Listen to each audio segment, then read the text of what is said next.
Welcome to What's in a Game. On today's show, the weight of expectations loom over the coming NBA season. How is every team setting their internal goals? And how are their fans going to cope when those don't necessarily line up with external narratives? Stay tuned to find out. Welcome back to What's in a Game. I'm Grace Jean here with my co-host Will Jones. As always, how are you doing today, Will, on this fine Thursday? It is Thursday, right? Yes. I'm great. Yeah. There's Media Day around the corner. I'm really excited for that. And we're going to rank these teams. And these episodes are always really fun to do. And I'm going to be doing it on the fly. I've not premeditated this. I know what I did last year, so I can kind of work backwards from that a little bit. And I'll have to decide where I put the Pelicans now that I see that Zion looks like the best shape he's ever been in his life. He looks insane. I saw that picture. I was like, whoa. Yeah, who is I'm kind of afraid. I don't think he's ever looked like that in his career. Like, it's not like, oh, he's back to whatever shape. Like, I've just never seen Zion look like that. It's going to be really interesting to see him. Yeah, as Will mentioned, Media Day is actually underway for a number of NBA teams that have some. I think these are the teams that have overseas games. The Nuggets do have an international preseason game to start their preseason, but it's in Vancouver. So their Media Day is on Monday.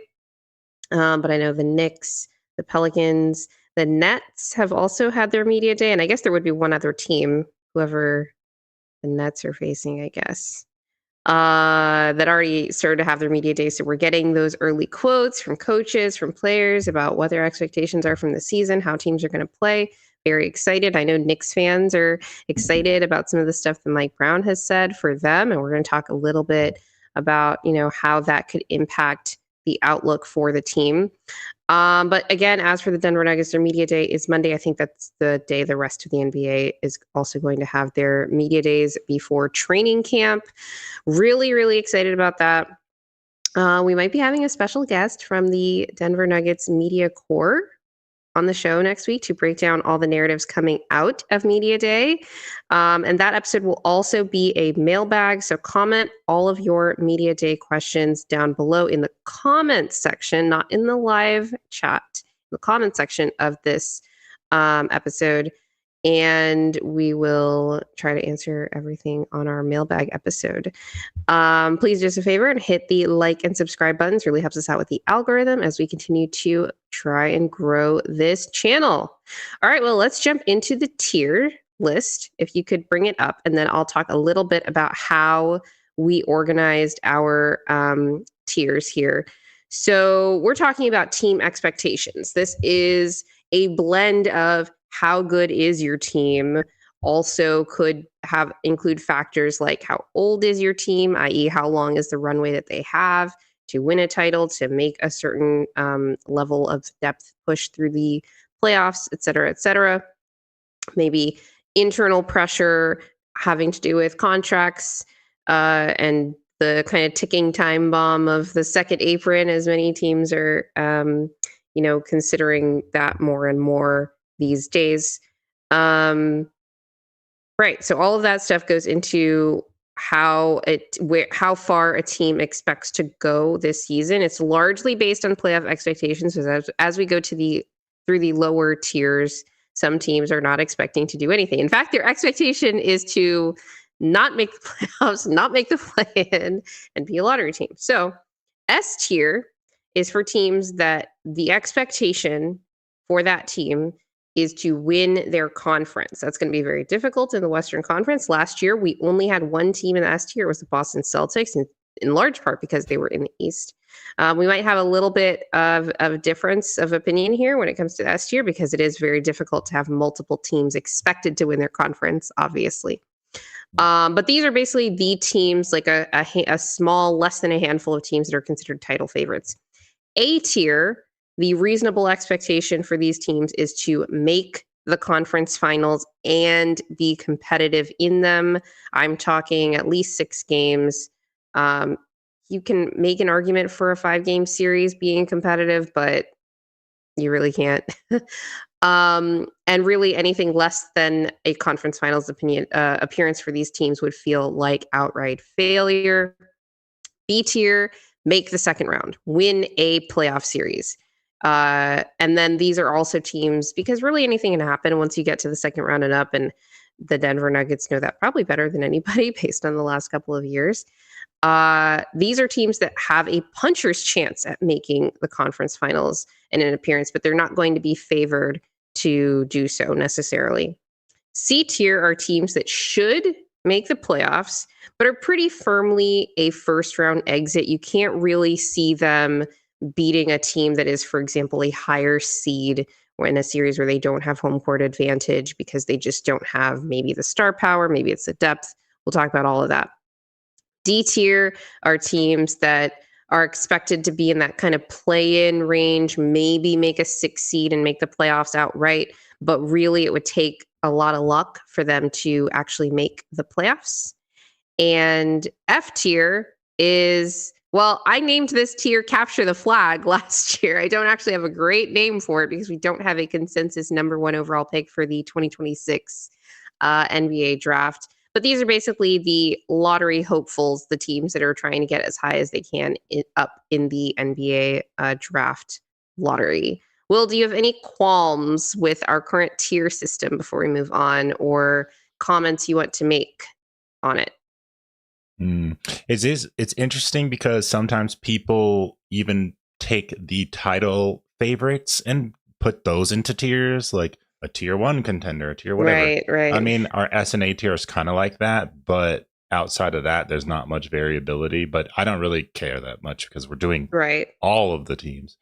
So no, not at all. I mean, I think we can specify even like if you want me to put them in a certain order. If you have them on a tier, we can talk about that, but I think actually we should kind of just go in whatever order they end up in, and then let people get mad about it, and then comment. And then be like, why are the Lakers in front of the whatever? Why is so and so to the left of whoever? It's like, guys, the tiers are. It's funny because I've been watching, especially the last couple of weeks, ever since Eurobasket ended, football started. And I've been watching more of Nick Wright's show, and he does his Mahomes Mountain, and he gets a lot of comments about the levels, and he's like, left and right don't matter. But then some of the co-hosts are like, well, if they don't matter, then why can't I move my guy to the left of whoever to be first within their tier? But that's not how this list works. It's really just about the tiers, and hopefully that is a clear enough expectation. But we'll be referencing these definitions as we go through the teams. All right. So the order that we're going to go in here is kind of based on how we ordered the teams last year. We will get through every team if we can. I think we should be able to. We'll probably speed run through the F tier teams and any teams that didn't really change in terms of their expectation. Will, I think you and we should just alternate. We'll make I'll make my case, and then if you disagree or if you want to add anything, you can, and then we can kind of fight about where to put teams. I know the Suns were definitely a team that you and I disagreed on last year, and I think you were probably closer to correct about that than I was. And then we'll switch off doing that. So I'll start. Last year I had the Celtics as my sole S tier team because they were expected to win the East. I didn't expect any other team to win the East. If it wasn't going to be them, I thought, well, it's got to be the Cavs if it's not the Celtics. But then obviously the Pacers come in and they're the wrecking ball of the Eastern Conference last season. I'm moving the Celtics to the D tier. So that is, they are a play-in team, but they could make the playoffs by luck or obviously through the play-in.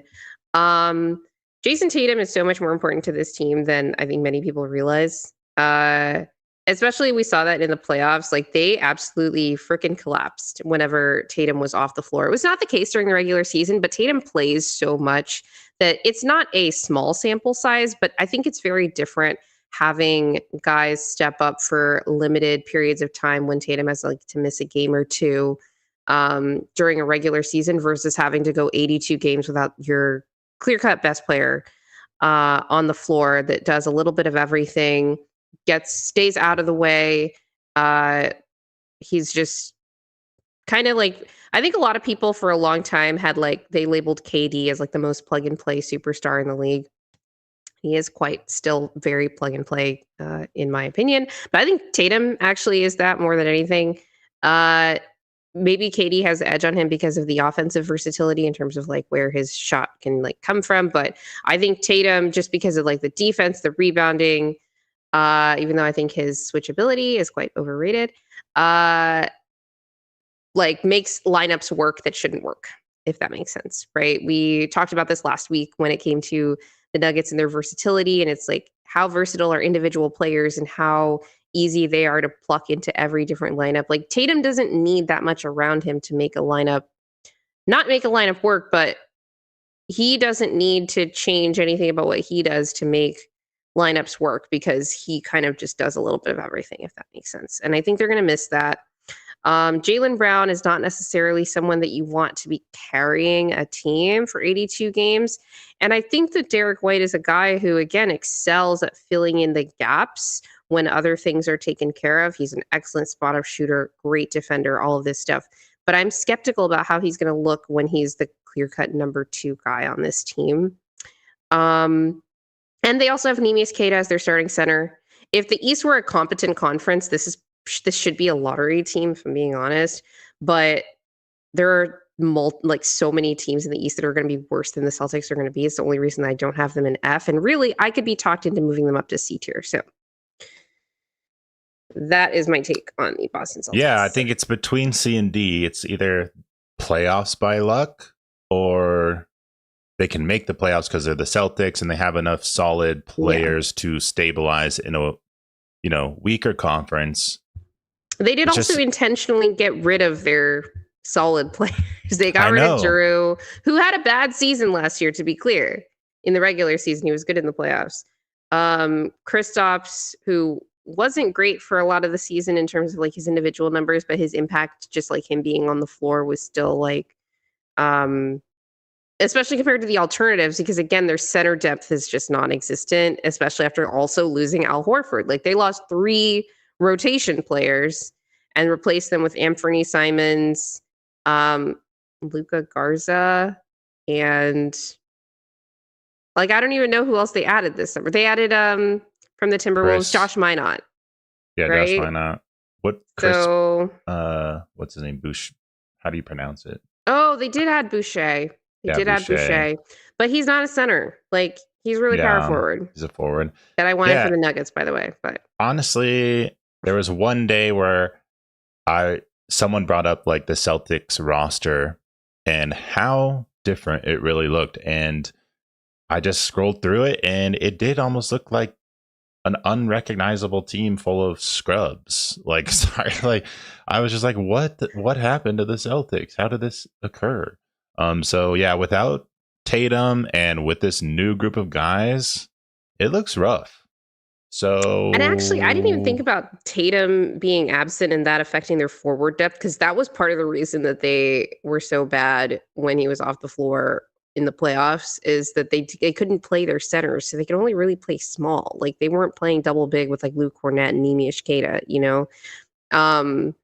and then Tatum being out hurts that, which I didn't consider. But then you reminded me that they did add Boucher, who was actually pretty good last year in terms of the advanced numbers, which is what I look at more when it comes to front court players compared to guards, where I'm more looking at like the on-court production because they have the ball in their hands more, all that kind of stuff. But I don't know, man. Like it's really a balancing act. Like I don't think the Celtics are going to be good, but I think the East is going to be so bad. Like I could very easily be talked into C. Mm-hmm. Well, are we doing one tier list together, or are we having our separate ones? Well, one tier list. One tier list. Okay. I don't think we're going to differ that much. Do you think? No. I was prepared for both. But okay. We can do... I don't know. This is the other thing, too, about this tier list is you can, like, kind of talk about teams where they are right now. Mm-hmm. Or try to kind of predict where it's going to go. Because well, like we had the Celtics like, it's about and the expectation. So like maybe this is less about like what the East is, but like what do you think the internal expectations are for the Celtics? Because honestly, based on getting rid of all those dudes, this is why I was leaning more towards D than C. I'm like, I think Brad is trying to get like a middle, like maybe late lotto pick Yeah. out of this season. While also saving a bunch of money because they were like deep into the second apron and luxury tax before. So they were like, let's Tatum's out. Like, let's make the most of this season from an organizational perspective instead of trying to like clamor, like try to like mash something into the playoffs that isn't going to go anywhere, you know? Yeah. Hurricane from the chat said he thinks they might send Derek White to the Rockets, which would be really I would horrifying. die. Yeah. That would be absolutely terrifying. I make the Rockets the title favorite if they did that. Yeah. They do. Hurricane, that's a good point. Who's Houston trading? That's $30 million. I don't even know. But anyway, we got 30 teams to get through, so you got to pick a tier, Will. Let's just go with D, because they might make some Okay. trades or send some other players out, and maybe some Eastern teams will, surprise and just put them down in that playoff position. Yeah. Oof. Okay. So, all right. Next team I've got here is Oklahoma City Thunder, who were the first team I had in the A tier, which doesn't matter because it's all the same tier. Last year, I'm bumping the Thunder up to the S tier. I'm just going to read off some of the things that I had from them from last year because a lot of it's the same. They're going to be a top 5 defense. Last year, they were not only the number 1 defense, was the number 1 defense very comfortably and one of the best defenses relative to the league that that we've seen in decades, literally, I think since the 04 Pistons. I talked about some of the offensive questions that they had, especially losing Giddey, not because he's good in the playoffs. He's not, but he just provided additional ball handling. I still have questions for the Thunder offensively in this regard when it comes to like a playoff, setting, despite them, winning through 4 rounds. But they did that largely with it was like defense plus SGA. That's their formula. I think that's still their formula. That could change if J-Dub or Chet take a leap. If one of those guys takes a massive step forward offensively, then this becomes like a super S tier type of team. But yeah, like they didn't lose anybody. They kept everybody, and then they added some rookies. They did trade away Dylan Jones, who wasn't really a factor in the rotation last year. But that's what I've got for the OKC. I would love to complicate this further and make this a tough decision, but what can you do? They could very easily repeat. Like, this is one of the teams that might actually pull that feat off when we haven't seen it in a long time, since the Warriors, I believe. So yeah, they are. I'm really afraid to see how much better each person on that team gets, because there's no reason to think that they couldn't get better, because a lot of them are really young. I mean, SGA is almost at the top of the league. You wouldn't expect he would get better, but we just saw Jokic, like every year he won the MVP, he got better. So SGA could be better as well.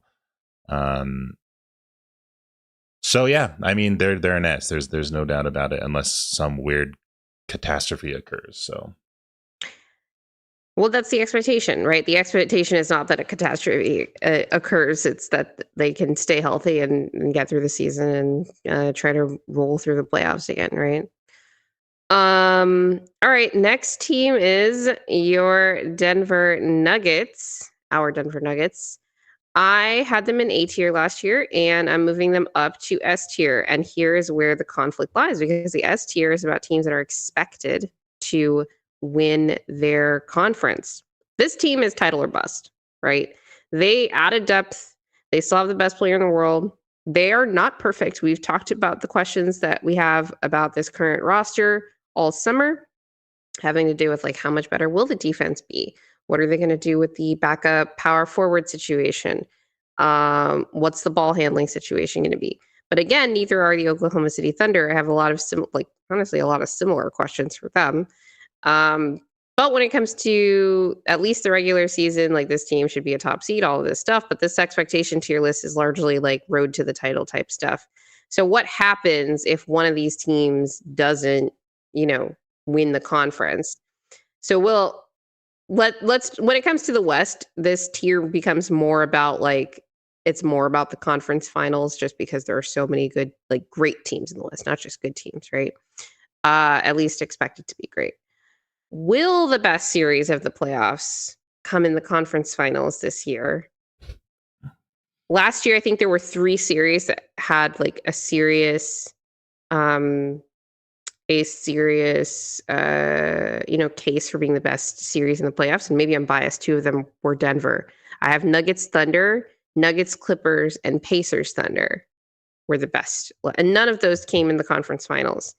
So my question to you will the best series of the playoffs come in the conference finals this season? I'll still say no. I think too many weird things happen in the regular season, whether it's injuries, people missing time, and that kind of messes the seedings up. It doesn't end up exactly how you would expect in terms of, the best team. So usually the best team's number 1 still, but 2 and 3 and 4, there's a whole bunch of reasons why that could shift. Sometimes it's tied, or it's a game of separation that just moves someone down. It still could happen for sure, but I feel like, to get to the Western Conference Finals, that's our already 2 series in. And if the Nuggets somehow beat the Thunder and went to the conference finals, we were not going to have AG and whoever, he was we were at our last legs literally. So I don't know how competitive that would have been. And I could see that happening. Last legs, because everyone's legs were completely shot and or injured. Yeah. And sometimes just teams that are closer matched, it's a 7-game series is often thought of a better series. And sometimes I just feel by the conference finals, it's clear who's going to win that and just get through it. Yeah, we haven't had a really good conference finals series in either conference in a while. Maybe, depending on how you look at that series, it was kind of weird. Celtics Heat in 23. It was just a weird, crazy series. It definitely had its moments, like the Derek White putback in game 6. Caleb Martin just kind of going. Actually, the first 4 games of that series were close. The first 3 games were close, and the Heat won them. And then they got blown out in game 5. Mm-hmm. They lost game 6 close, and then they blew out the Celtics in game 7. So that's the other, factor in this. I think the other reason is that teams that are lower seeds can still really give you hell. Because one of the series I think was one of the best of the playoffs last year was Pacers Thunder. And the Pacers, you're this team has no business being this competitive in this series based on, just regular season expectation. And even, Nuggets Thunder, which was a 4-5, you don't necessarily, not Nuggets Thunder, Nuggets Clippers, which was a 4-5 matchup. And everyone's that wasn't one of the best series, Grace, you're so biased. I didn't want it to be. And then everyone was saying it was going to be heading into the playoffs. And then the first couple of games happened, and I'm like, damn it, this is actually a good series. Just kind of intrigue-wise, we had some good games. We had some crazy finishes. We had games that looked like they were going to be blowouts that turned into historic buzzer-beating dunks for no reason. Yeah, it was wild. So addressing the fact that the Nuggets are title or bust, from here on out, just because it's all right, clock's ticking on Jokic's prime, right? Which Eastern Conference team should scare Denver the most should they make the finals? It's between Knicks and Cavs. The Knicks crushed us in the regular season last year to the point where I was actually worried if we somehow made the finals and they were there, we would lose. I didn't expect the Pacers to get there. Yeah. So did the Cavs is the thing. Yeah, one of them. I can't decide which one would be a worse matchup. The Cavs have really good bigs, and Hartenstein's no longer on the Knicks. So maybe the Cavs would be tough because they got really athletic guards. I know the Knicks have Jalen Brunson, but he's kind of small. Maybe our size could swarm him a bit. The Cavs just seem so athletic and big to me, but they just didn't pull it off last year. Right. For me, it's like I think both are terrible matchups for Denver, and the question is like, can we rely on Cat's CTE more, or like the lights being too bright for Jarrett Allen more in Yeah. that series to help get us over the hump here? Yeah, so Denver definitely has quite a gauntlet to get through in the West to try to win, but don't sleep on these East teams because the East is like a weak conference, but they have some strong teams at the top and teams especially that are poor matchups for Denver. Speaking of poor matchups for the Denver Nuggets, the next team I've got here is the Minnesota Timberwolves. Last year I had them in A tier. I'm keeping them in A tier. After 2 straight conference finals appearances, I think that at minimum they have to do another conference finals appearance, in large part because the last 2 conference finals were not competitive. And I think they need to get there and be competitive again, or just competitive at all. You don't want to look like you're regressing from a point that kind of looks like, oh, this team has a ceiling that we, for some reason, can't get over the hump. My question about this team is, which is more concerning for Minnesota? The outright loss of Nickeil Alexander-Walker and Terrence Shannon Jr. trying to fill in those shoes and like general depth questions. We saw like, oh, they have DiVincenzo, he's going to be good, and then he was like unplayable in the playoffs. It was insane. Or the continued marginal decline of Mike Conley in particular. I would say Rudy too, because it's still there, but I feel like that makes the answer easy. So it's more a question of like, which is more important to this team this year, Mike Conley or their depth? I lean Mike Conley. Denver Thugget in our chat has a good point. Wolves are in the same spot as Nuggets were in 2024. They need too many young guys to step up. So, like you said, Terrence Shannon Jr. Their young stepping up guys are for. good. Or at least Terrence Shannon Jr. is. Like, the other guys are like, I mean, question marks up the wazoo. Jalen Clark is one of those like high floor players. Like, he's not going to mess stuff up, but like you need production out of, those roles too. And then it's like Dillingham is like, so like, what's going on here? Mm-hmm.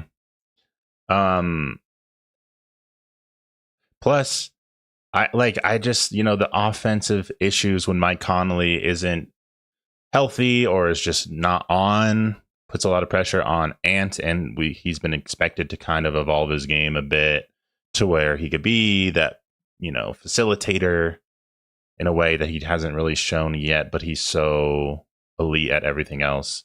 And Dillingham? On the one hand, no, Ant. Yeah. So sometimes, like Nickeil Alexander Walker, I did like him, but there were times where he was very inconsistent. Oh, yeah. He was like I'm not a factor offensively against us, even in that series. Obviously, defensively, he's definitely like streaky. Yeah, and he does add 8 threes in that game. Was it game 4 against the Thunder? It's like, oh, yeah, okay. Maybe. I mean, the Wolves always have those annoying players who can just do that. But I wish we had a bench player who took enough threes to make 8 threes. Not even made 8 threes, but like took enough threes to make 8 threes in a playoff game. How many attempts did he have when he made 8 threes? I think it was 15. I'm going to double check though. I thought it was going to be 8. No, I'm kidding. Sometimes it just feels like every shot, like when a player has a really amazing shooting game like that, it's like they make every single one, it feels like. But obviously that's not the case. It just feels that way because it's so demoralizing to see it. But yeah, I still think it's Mike Conley. I think that position is a question mark, and they don't really have an answer for it. I mean, Dillingham is promising for sure, but it's not Mike Conley. He's not Mike Conley yet. And even young guys who are good, they're going to make mistakes, and what's going to happen in the playoffs, we still don't really know. He went 9 of 15 in that game, by the way. Yeah, it's pretty close. Oh, sorry, that was from the field. Oh, he was only 5 of 8 from 3. It was only 5 threes. It felt like more. See, when people hit, I mean, 5 of 8 is ridiculous. Yeah. But anyway, I would love to say that losing Na is going to be a huge detriment to them. I still think it is. It's definitely not a great outcome, but yeah, Mike Conley, I think, is a bigger deal for their offense. Yeah, I agree with that. I think that Minnesota, the thing is, like, different teams rely on their depth for different things. I think for Minnesota, they don't necessarily, for their system, they don't necessarily need each young guy to like be able to shoot super efficiently or, um, be like the highest level defender, but they need like consistent effort, energy, and like generally stay out of the way. And I think their young guys do that in terms of like Terrence Shannon Jr. and Jalen Clark.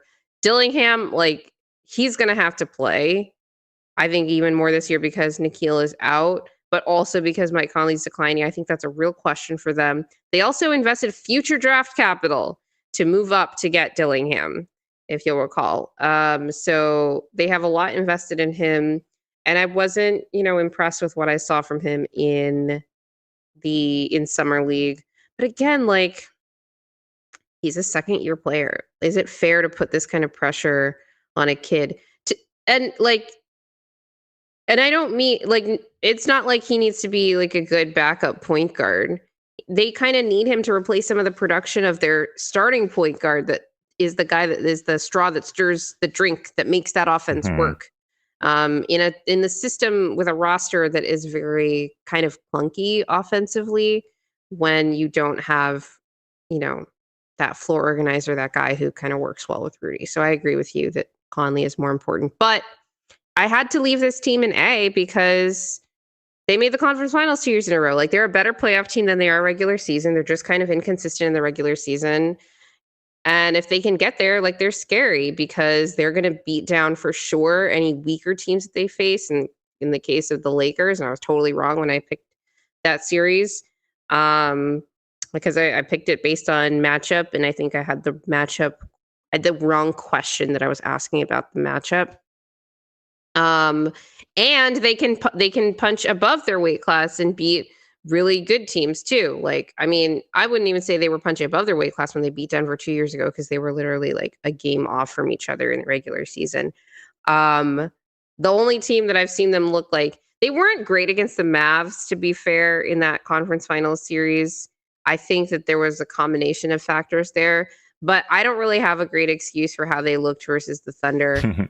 Like the Thunder are way better than them for sure, but like you can be competitive against the Thunder. The Nuggets did it. The Pacers did it. The Wolves, just for some reason, are like that's a very bad matchup for them. And I think that like they need to figure that out so that they don't like make the conference finals again and then look like kind of helpless once they get there. Okay. Oh, go ahead. Well, it's tough because they did make the conference finals twice, but with like the Thunder and the Rockets, Nuggets, those are all three teams I think I'd have above Timberwolves, even with Fred VanVleet out. Although I don't know, it's a tough debate.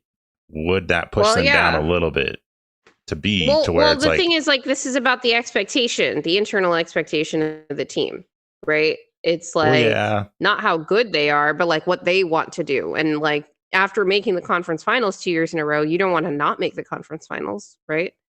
Even if like the player you lose is Nickeil Alexander-Walker, I do like factoring a bit of what I think is going to happen to them, though. Like that's the expectation, but like three conference finals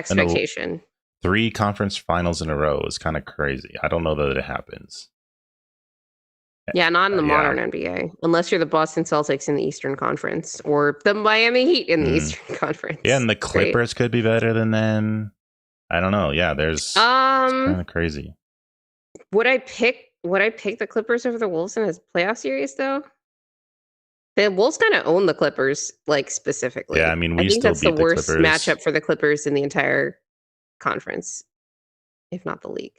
Yeah, Ant could maybe single-handedly take them out. But yeah.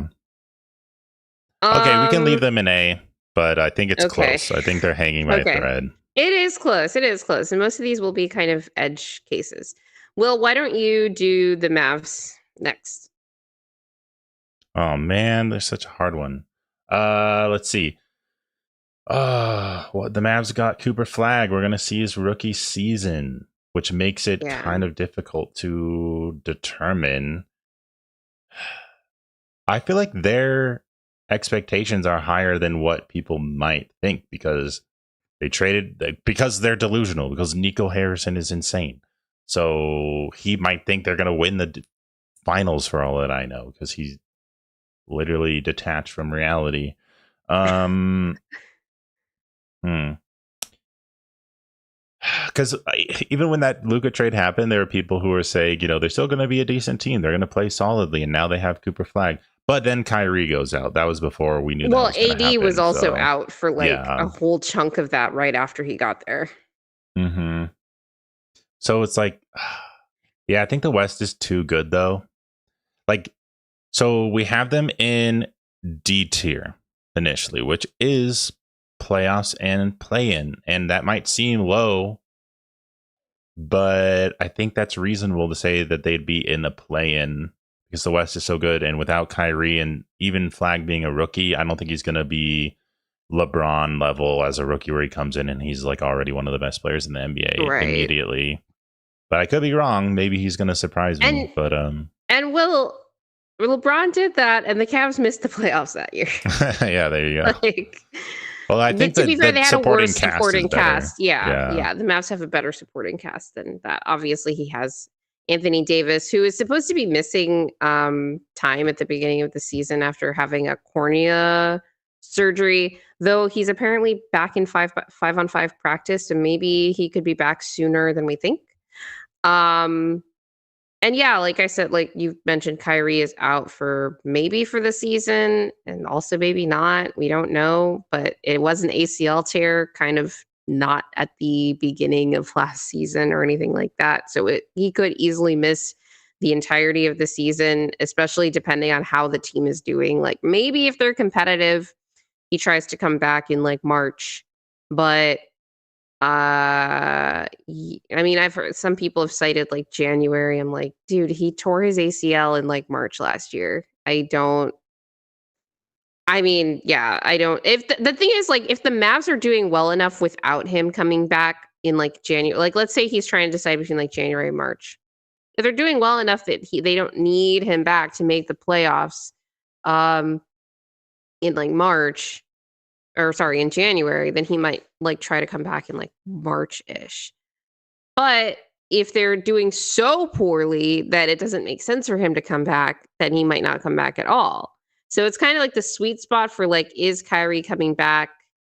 And if so, like, is he coming back a little bit earlier than, maybe the initial timeline? He's also older. Like we talked about this when we talked about the Mavs in their offseason. We don't know how long it's going to take him to fully recover from this thing. And I mean, like being ready to like step onto a court and be bad at basketball again, because that's what's going to happen after we miss a year of playing and rehabbing from an ACL and then try to get back in some kind of like competent shape before the playoffs. They kind of want to be in that like play-in range. That's the situation where I could see Kyrie coming back March or like even February. I just don't see Kyrie coming back in January. So that's why that doesn't make sense to me. I do not think he will play a minute of basketball at all next season. Not that there's a 0% chance, like, what you're saying, it could happen. I think Kyrie is like too cautious and is going to be more on like, the Kawhi side. He's 35. Like, yeah. He's going to be like, I need to be 100% and this team is not like very a world confident. Beater. I just don't see it with them. Yeah. So this seems conference.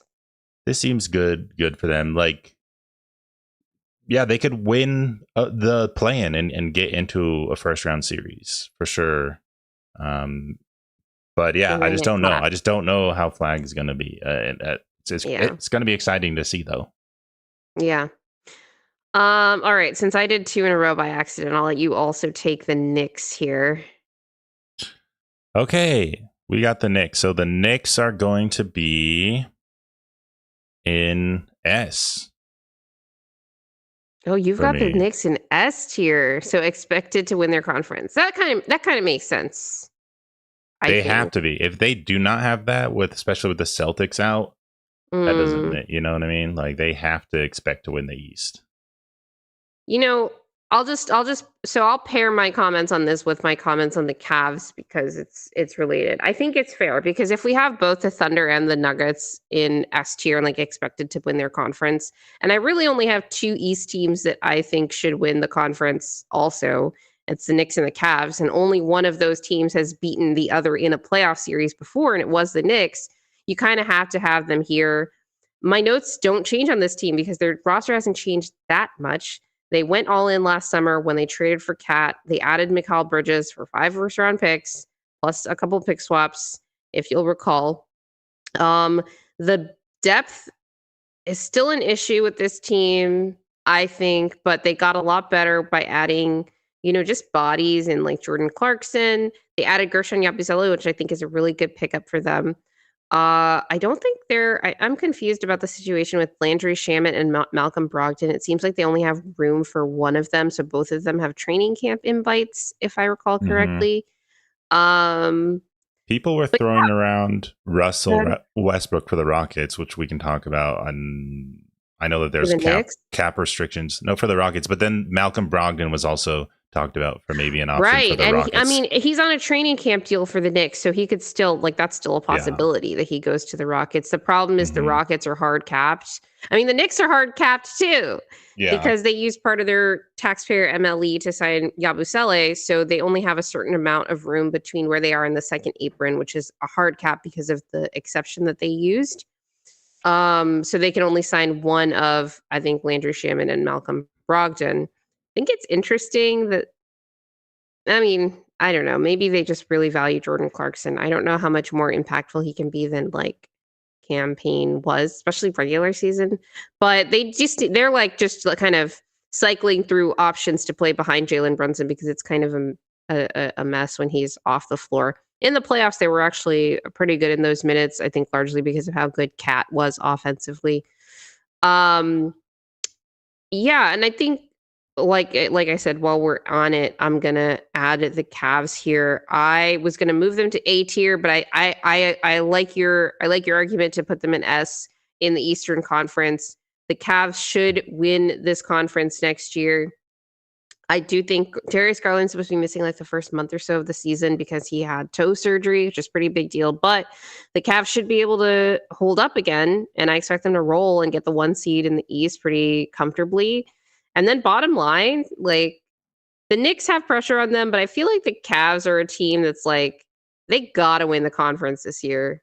Otherwise, Yeah. blow it up or do a major retool. Like I'm talking about trading 2 of Mitchell, Garland, Allen, and Mobley because it's like if you can't do it this year, you can't go 4 years in a row not even making the conference finals with the kind of talent that they have on this team.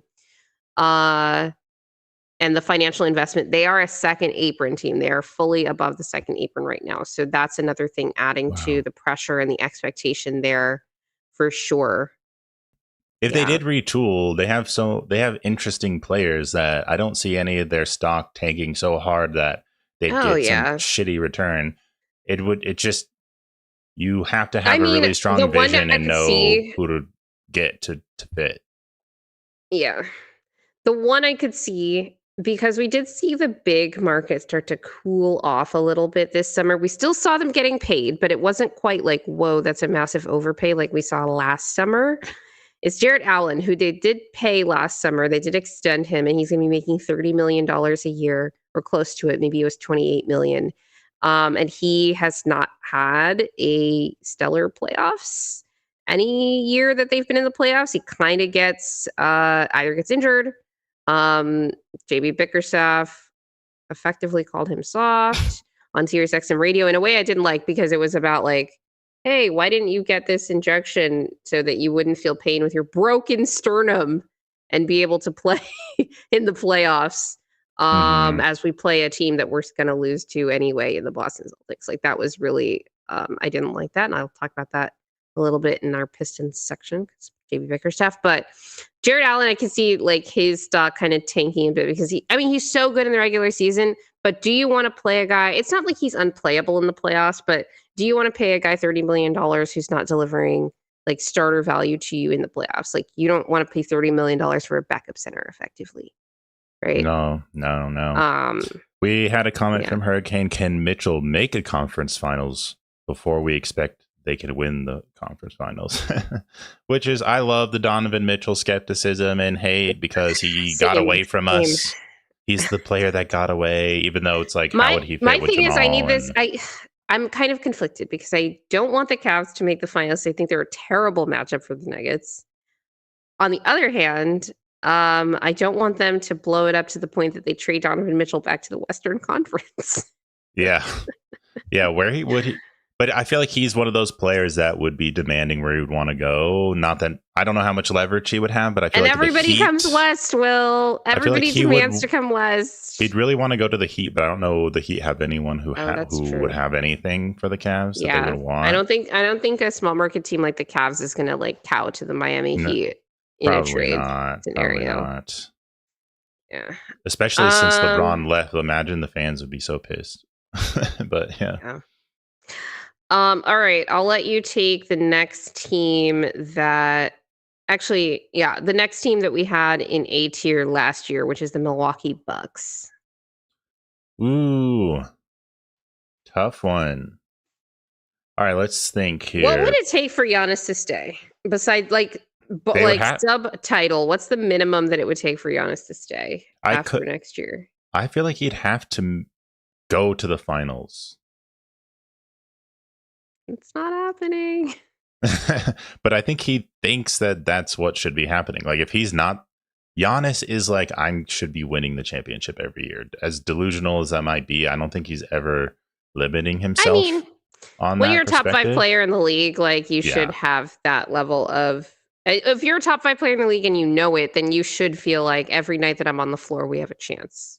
As much as he's like, not winning the championship's not a failure. He had that whole spiel. Oh, right. I know that he is a very competitive dude and he wants to win titles. And it's been too long at this point. That was all, that was in 2019.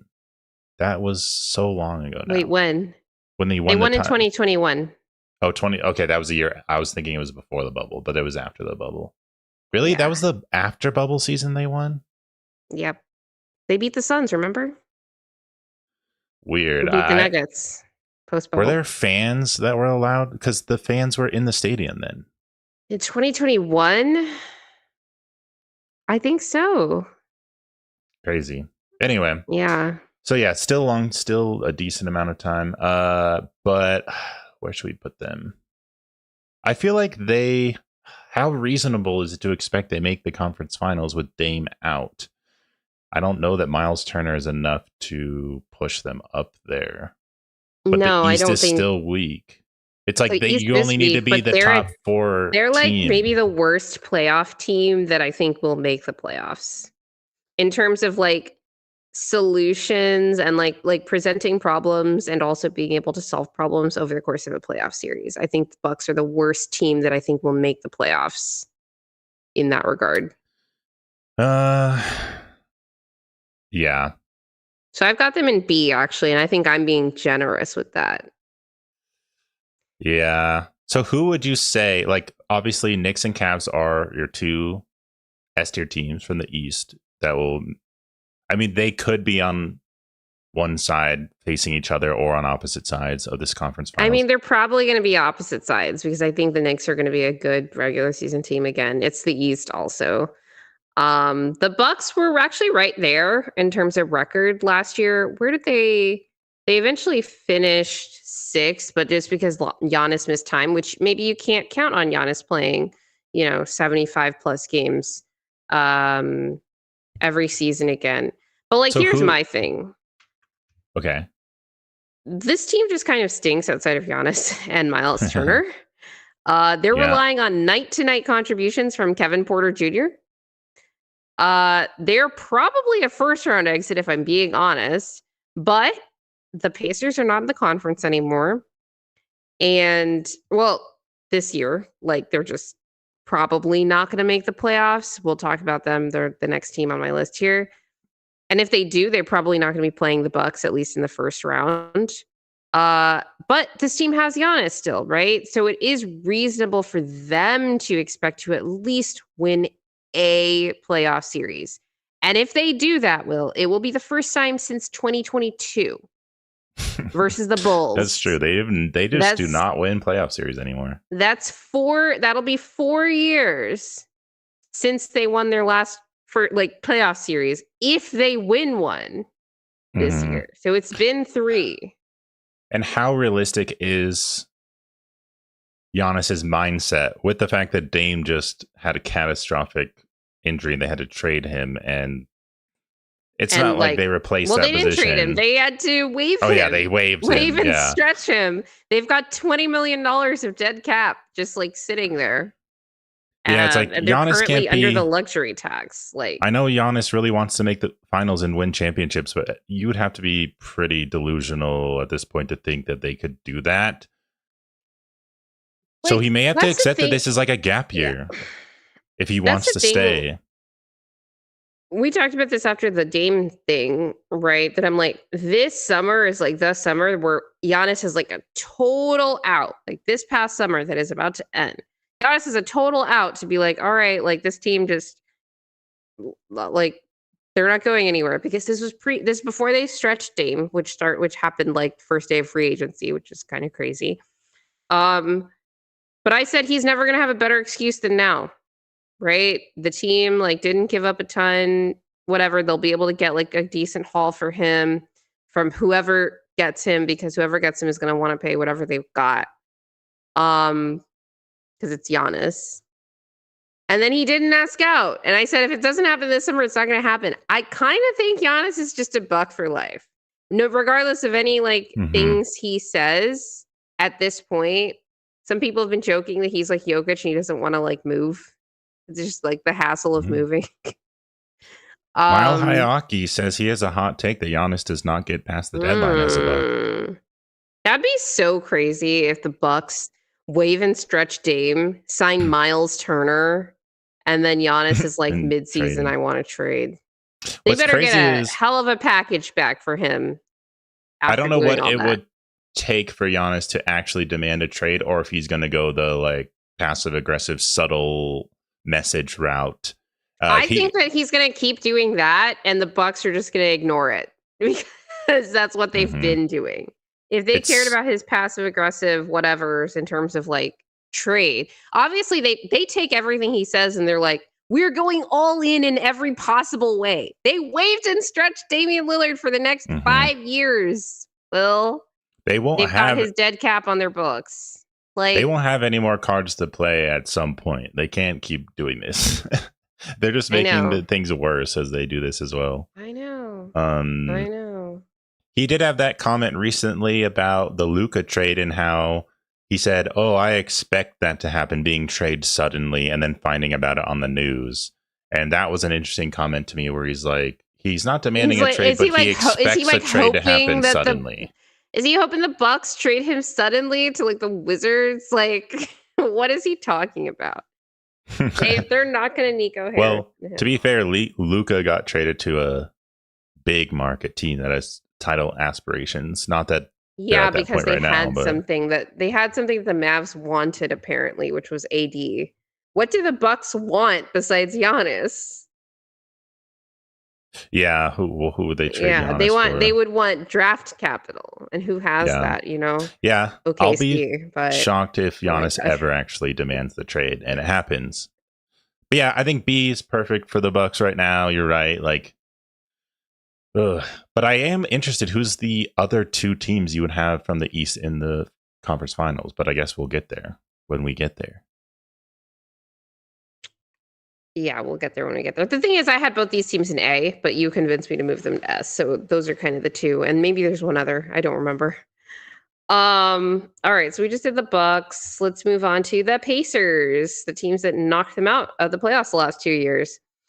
Including Tyrese Halliburton on a series-winning layup that based on a blow-by of Giannis. So, by the way, Giannis, there are areas that you can improve.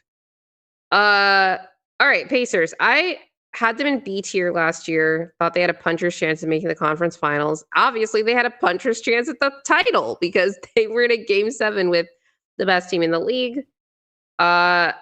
They lose Tyrese Halliburton this season. But I have them in C tier now because I actually think this team can still make the playoffs, like kind of low key. I was gonna have them in D, which was like playoffs by chance, but the East is so bad. It's kind of like the same argument that I had for the Celtics, and I could have, like I said, I could have been convinced to move the Celtics up to this tier. But I just think they have all their other players still. They've got Andrew Nembhard. They've got Pascal Siakam, obviously. They did lose Miles Turner. And Halliburton. I actually forgot about. Well, I talked about Hallie already. Yeah. Like he's going to be out with the Achilles, but I actually forgot about the Miles Turner loss, which is funny because we just talked about him with the Bucks. And maybe that is what moves this down to D. But this the thing is, like, random centers just go to the Pacers and look viable. Like random the Pacers centers. Just have James weird Wiseman had like a good game with the Pacers before he went down with his injury last year. It was, one game, but they signed Jay Huff, who is probably going to look good there. He looked good with the Grizzlies. I think this is an even better system. And they've got TJ McConnell, like, basically my second favorite player in the league now. So, maybe my first favorite, depending on the day. I don't know. Is it crazy to think the Pacers could make the playoffs this year? I don't think it's crazy, but I do think they'd be more in the play-in range than that's fair. Make the playoffs where they're like solidly in there. The thing is, like, there aren't that many teams in the East. Like, this is the thing, is like I could actually easily see the Celtics or the Celtics and Pacers fighting for the 6th seed down the stretch of the season. Yeah.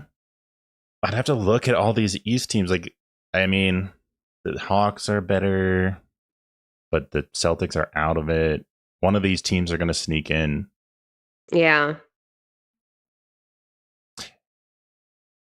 You love TJ McConnell. You just like, it just, I do. I feel like you cannot disrespect your boy and put them in D, but it is kind of funny to have the Pacers in C and the Mavs in D, but they're in different conferences. So what are we supposed to do? They are in different. If this was the West, the Pacers are a lottery team. Like, I don't even think they make the play in the West without Hallie. To be fair, though, they were actually really good against the Western Conference last year. And even the year before that, they were good against above 500 teams. And then they kept losing random games to like the Raptors and the Pelicans and the Hawks. So this team does have a problem with consistency, but I think they're going to be scrappy this year. I think they're going to do their best to try to just like keep the ship afloat and see where they can get. And they signed former Mr. Nugget. In Monte Morris. Yes. So they've got TJ McConnell starting point guard. With the magic of Jay Huff, Monte, and McConnell, you're going to act like... and Caitlin Cooper. They're not going to... the Pacers have so much going for them. Yeah, they do. They've still got the magic. Do you disagree with this so much you want to move them down? Because that's fine with me, but it's really just it's more a commentary on the conference than it is on the team. I feel like my realistic brain is saying they would be in D, but I think it's fun to have them in C. This is one of those ones where we could be like, we were right that the Pacers were better than people were thought, even with all this shit that is dragging them down. So this could just be like a bold little prediction that we could make. Right. Yeah. I will say, though, unlike last year where like my bold prediction was that the Clippers would make the playoffs outright, which they did. I knew their defense was going to be good and that they'd have Harden to kind of take them through, like do enough offense. I don't know what the Pacers are going to do so well that they can do that, but it's the Eastern Conference. So, yeah.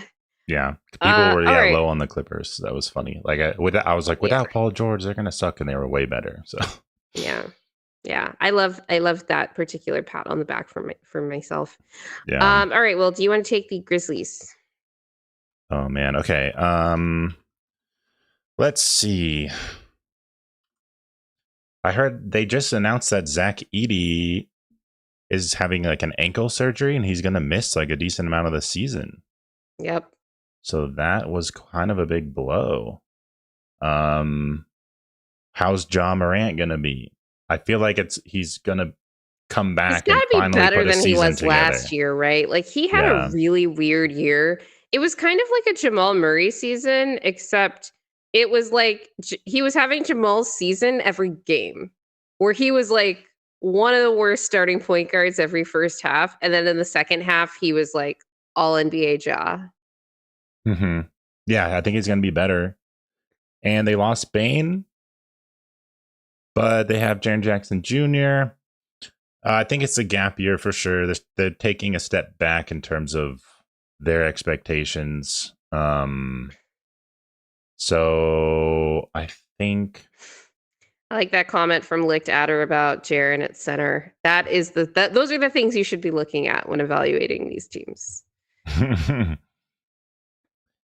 all right, yeah, I'm gonna put them in a little D tier action. Sorry, Yeah, I do Grizz think the fans. Grizzlies would probably be like a D borderline C team in the East, but like the Western Conference is just brutal, and there's not a top 6 spot for a team that like doesn't know what they're doing to start the season. There just isn't. And even last year they were a play-in team, and made the playoffs through the play-in. They lost their first play-in game too. They do have a new coach. I'm interested to see the new system.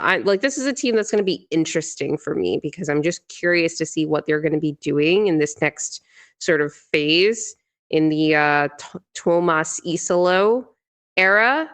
Um, Especially with Edie out because he's supposed to be like a pick and roll coach. So it's like, oh my gosh, the pick and roll whisperer or whatever. But with Edie out, that's going to be kind of weird. I'm just curious to see what this team kind of looks like and what they're doing. But that's kind of it. It's really like you said, a gap year. All right, so we already hit on the Cavs. All right, I got the Sixers next. I had them last year in B tier, which was make the second round, which is what they just always do. Uh, Unless they miss the playoffs. So like my note for this team is literally this team either misses the playoffs or they make the second round. There's literally no in between. So I don't know. They missed the playoffs last year. Let's make this a year that they make the second round again. I just think they're not as strong as the top 2 teams in the Eastern Conference. But with Embiid, with Paul George, with Maxey, they're as talented as anybody in that conference. Would I be shocked if this was finally the year that they broke through and made the conference finals or even made the finals? No. I would be a little shocked if Embiid stayed healthy through all of that, though, which is kind of what they need to do both things, make the playoffs and make a deep playoff run. But if he did stay healthy, would I be shocked that it was finally the year they broke through? No. I just think they have so much talent that if they could get it to all like hit at once, like that's a big deal. This team's defense though is very like I don't know where it's coming from. I saw some Sixers fans the other day mad that Quentin Grimes hasn't been extended yet because he's the linchpin of their perimeter defense. And I'm like, buddy, like that's not a place that you want to be as a team that has, based on their cap sheet and their investments and the talent that they have that has title aspirations. Yeah, so that's, a thing. You've got the like Nick Nurse anti-vibes factor also just coming in. And, Joel Embiid did a whole like interview for a profile that seemed like he was ready to retire, but then we've got the skinny Embiid pictures coming out of the offseason too. So I'm going to be generous to this team and keep them in the B tier, which is the make the second round. That's the I think Philadelphia after the last couple seasons would be thrilled if they were able to win a playoff series again, because it meant they were healthy enough to make the playoffs throughout the year. Yeah, they have, McCain is exciting, Maxey is exciting, but I'm waiting for the announcement that Joel Embiid needs some kind of surgery again. Like he needs a complete surgery to miss a whole season and to just sit out and get his knee in order. And there was already reports that it's not in good shape in this offseason. And I just think these little repairs that they keep doing is not sustainable, and he's never going to be able to stay on the court. I would be way more shocked if they got to a conference finals. That would be crazy. But it's the East. It's really just like, honestly, like Embiid is a terrible matchup nightmare for most teams. I think, like most of the good teams, just because like who guards that guy when he's good? That's the thing. Is like when he's good. But the question is really about them beating themselves. And then I don't think they can stop anybody, again, because of that defense. And then the formula, because it's Embiid, is really just like, just run them off the floor and you'll be able to score. Like, you'll be able to do whatever you want, right?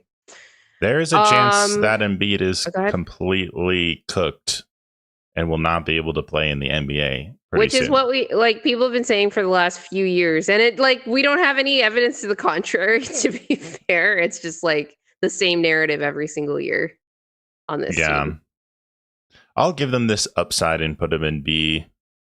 They have enough. I mean, Paul George, though, like he's such a joke, but whatever.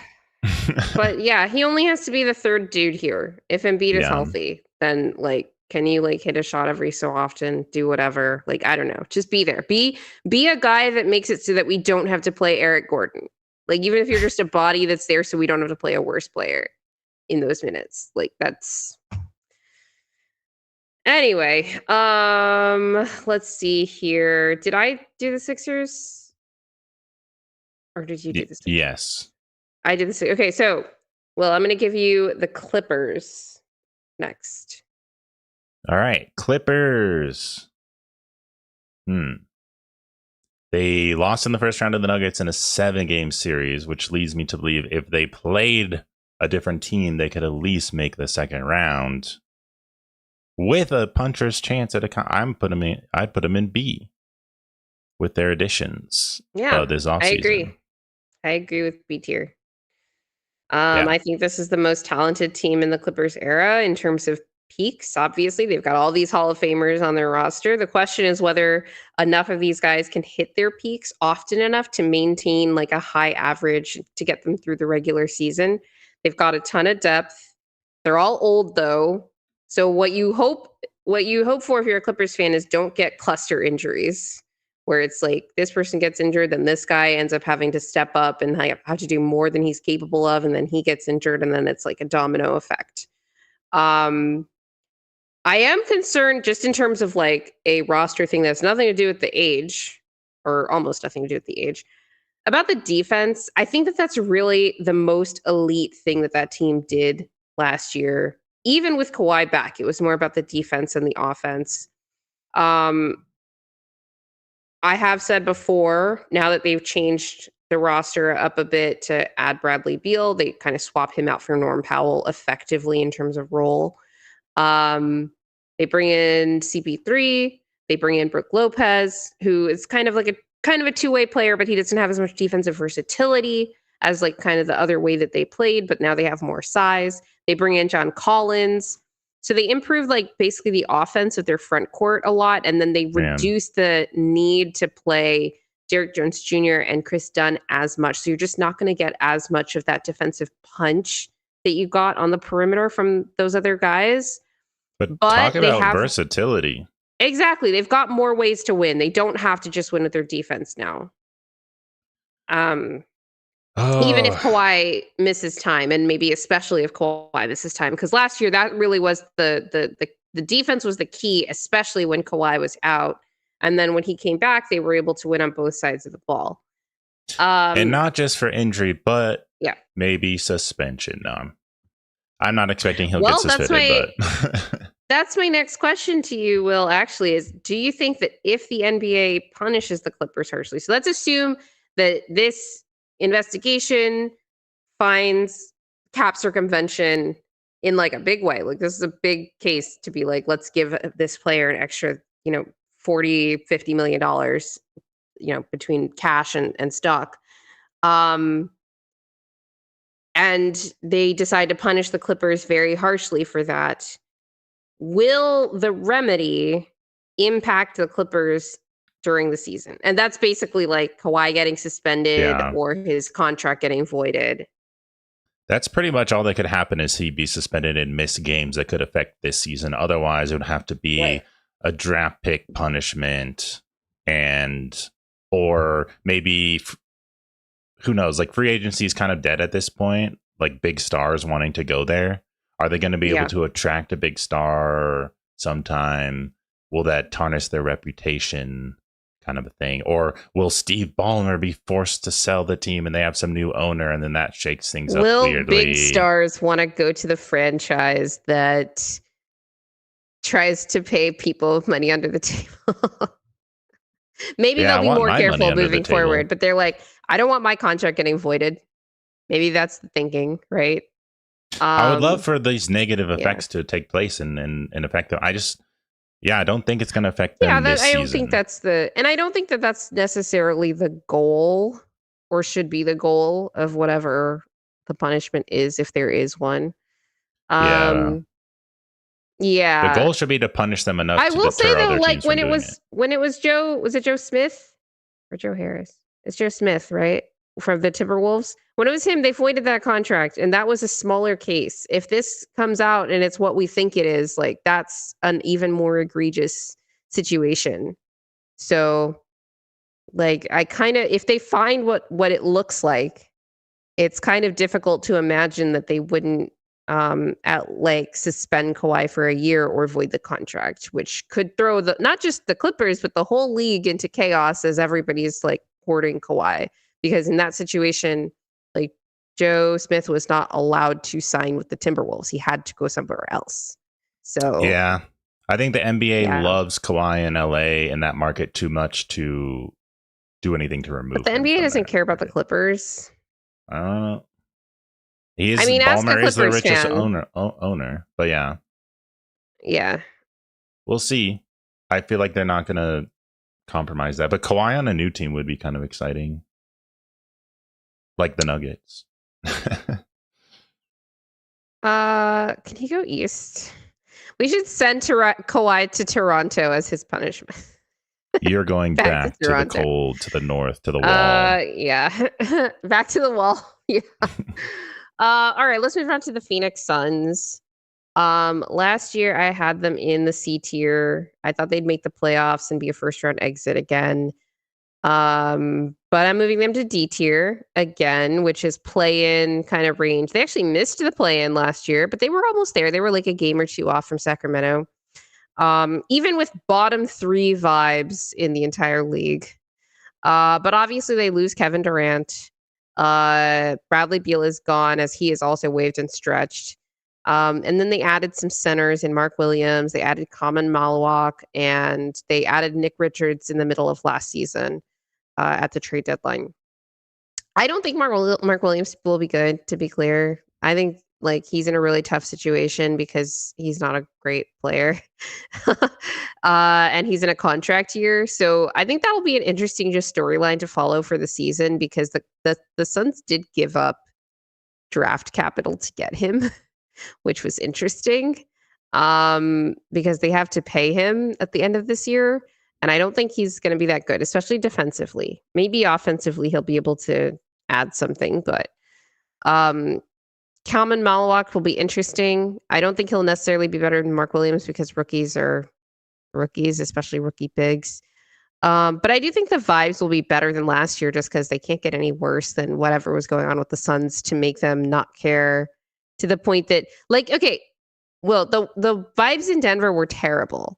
And we ended up the 22nd ranked defense, which is really bad. The Suns were 27th. It was bad. They did not care. They didn't get anything back for KD. Like, I'm sorry. They got Jalen Green. They did get Dylan Brooks. Like, I do think he'll help them. I think he'll add some like toughness and just like give a shit every nightness. Right. Yeah. I care about like that give a shit factor is something I look at a lot when it comes to regular season. But I do think this team is just like not talented enough to make the playoffs in the Western Conference. I do think they'll care though. They also got a new coach, Jordan Ott, a Michigan State alumnus. Just like apparently everybody else that Matt Ishbia hires. And they're going to care again. So I'm going to go with that and say they're going to make the play-in. Well, they missed the playoffs with KD in that team and Beal. Yes. And I feel like they're worse. The and Beal is like a addition by subtraction one, though. Yeah. I'm not even just talking about the contract. Like, he was just a negative player for them last year, particularly defensively. Jalen Green. They still have Devin Booker. It's weird. Like, I can't wrap my mind around it necessarily that if they're worse, they're going to make the play-in somehow. I don't know. They just had terrible vibe. Like, I wouldn't be shocked if they missed the play-in again, but I don't think they're going to lose substantially fewer games this year. I feel like they should be trying to I could be wrong, but they probably should. But especially, honestly, they should, especially after they got that 2-year Devin Booker extension, because it's like, okay, we locked him in. Now, if we could just convince him to like tank this year. I think part of it's like they're trying to make the case to Devin Booker that like, hey, we're not tanking. But they also are. Matt Ishbia like is. I think honestly, Devin Booker has gotten to a point in his career where he's too good for the team to like fully bottom out. So unless he misses significant time, they're probably going to be like decent. They're going to be like Chicago Bulls decent, not, what's like another like good team in the West? Like, I don't know, Grizzlies decent, but that's kind of the same tier that I'm putting them in. That's kind of where I see them. They're like the Grizzlies.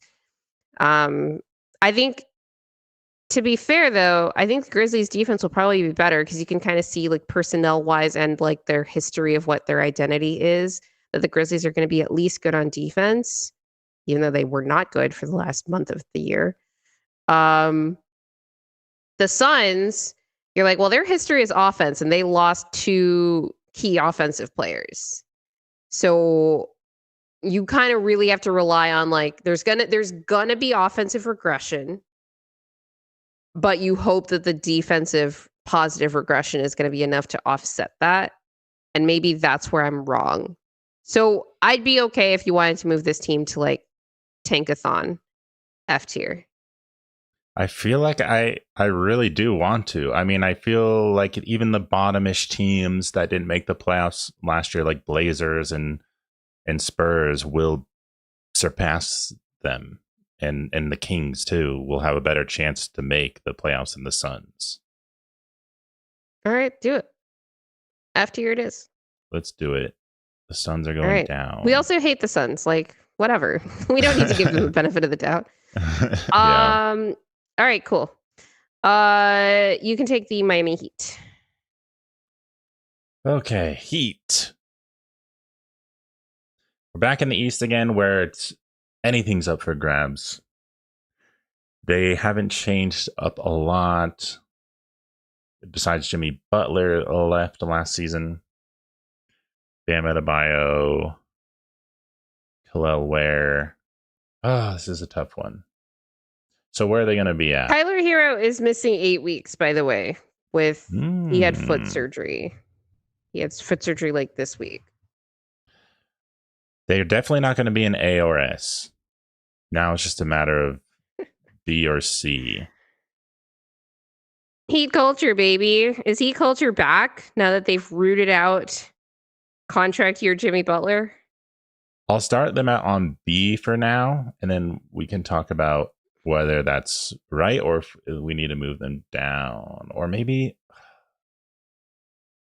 it's like the Sixers. I feel like I have the Sixers and Heat kind of on the same plane, although the Sixers probably have more solid players to go to. But they're definitely not. I don't feel like they're on the Bucks tier just because of Giannis. Isn't it insane? Like you look at besides Bam, who is very important, I will say. But besides Bam, this team doesn't have better defensive personnel than the Sixers.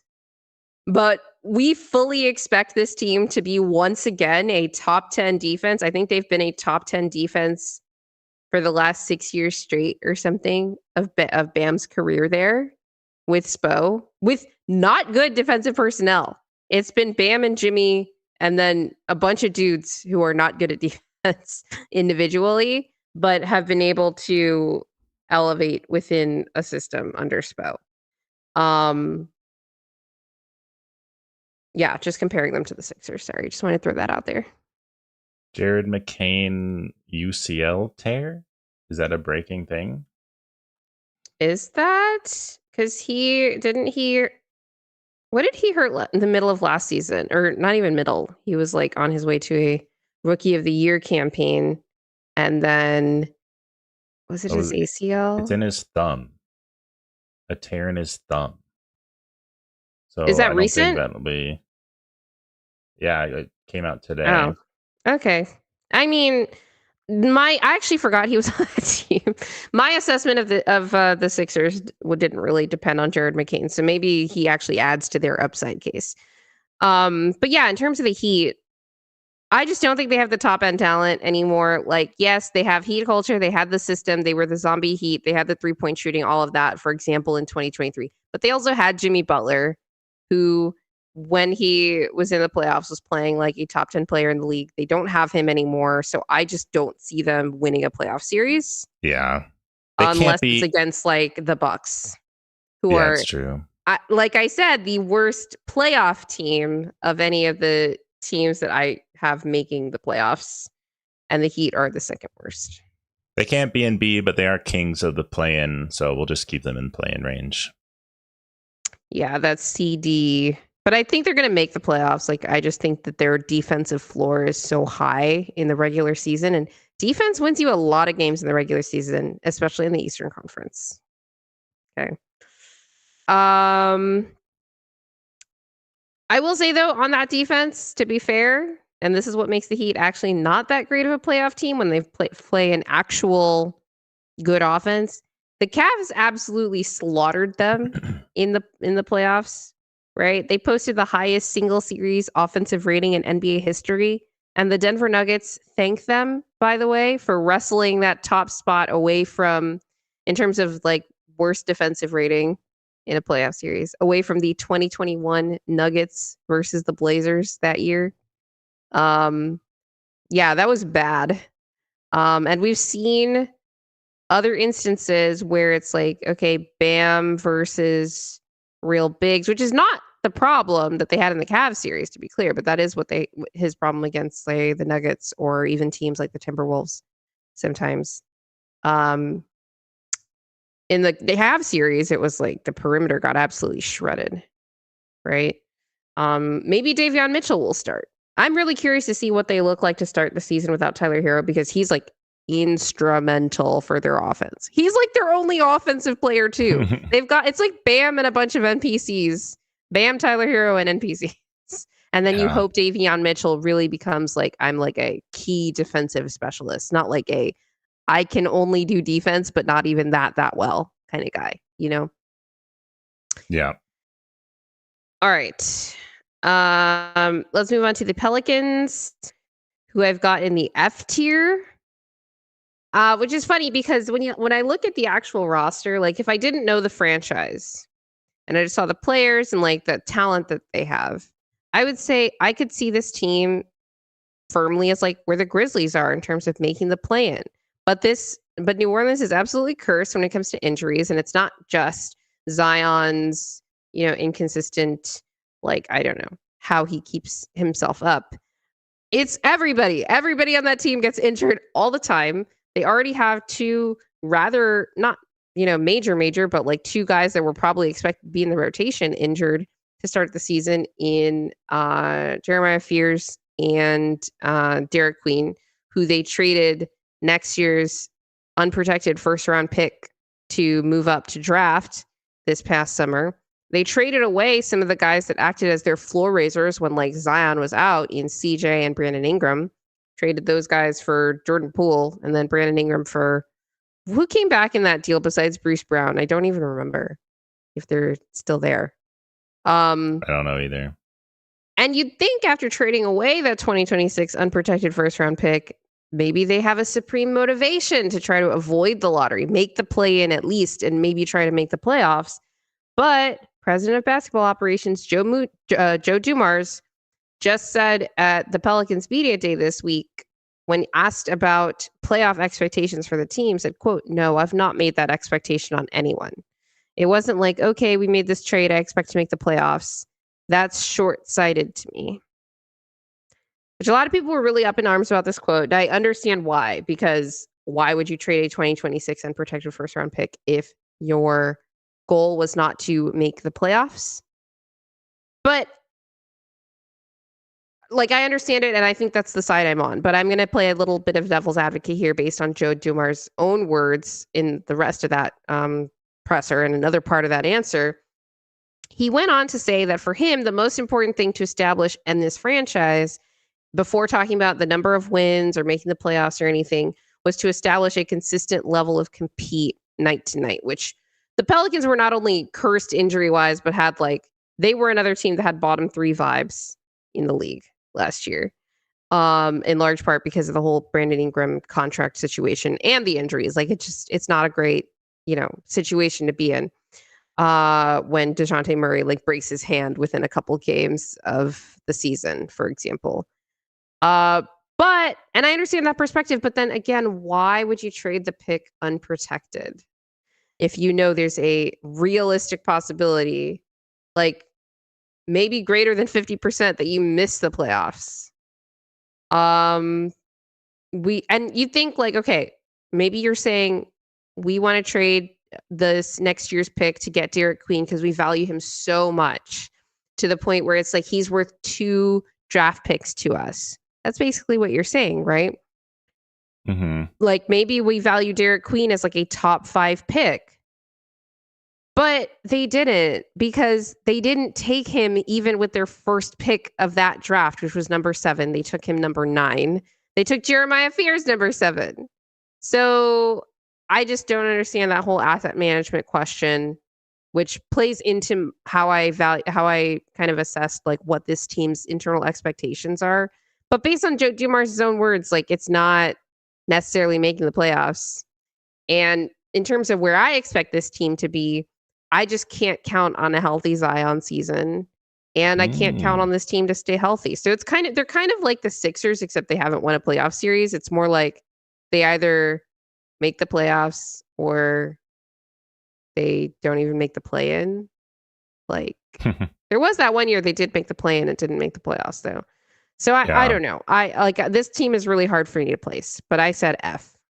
I think it is really hard to put them in D or F. Which one would you choose? Herb Jones is great. They added DeJounte Murray and Kevon Looney.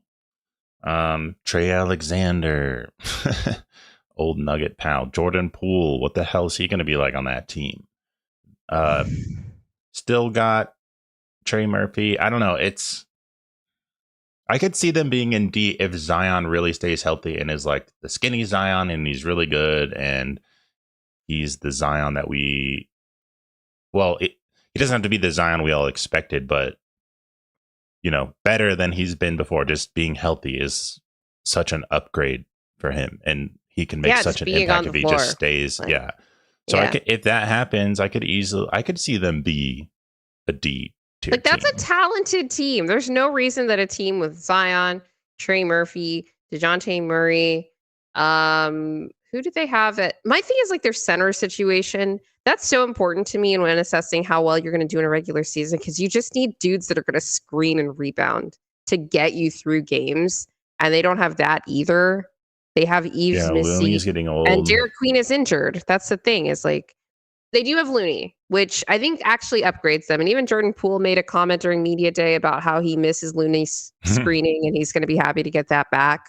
So maybe does Looney actually bump them up enough for me?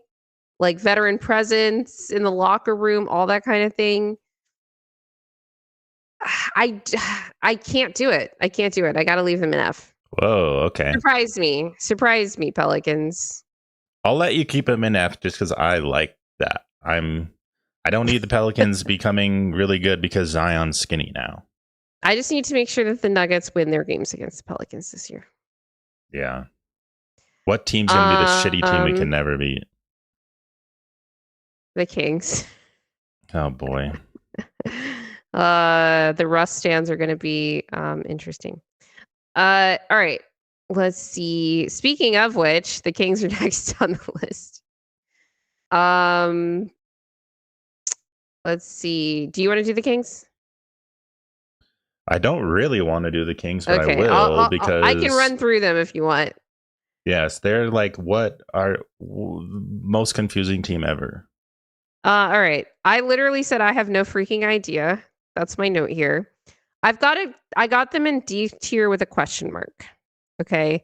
I don't know what the franchise is doing. Their new GM doesn't like Zach LaVine, but didn't trade him this summer. There weren't even like trade rumors about Zach LaVine this summer. They probably realized like we can't move this guy because of his contract. It's crazy because he was one of the most efficient volume shooters in the league last year. But nobody wants the contract. He's got 3 years left on it, including the player option, I believe. Because he has one. I remember he has one more year than Michael Porter Jr. and MPJ has 2. So yeah, Zach has 3 years left of a $40 million a year deal. They traded Jonas Valanciunas for Dario Saric so that they could sign Dennis Schroeder. Trey Lyles is not returning. I don't know what their backup center situation is. They're apparently the favorites to sign Russ, but they haven't done it yet.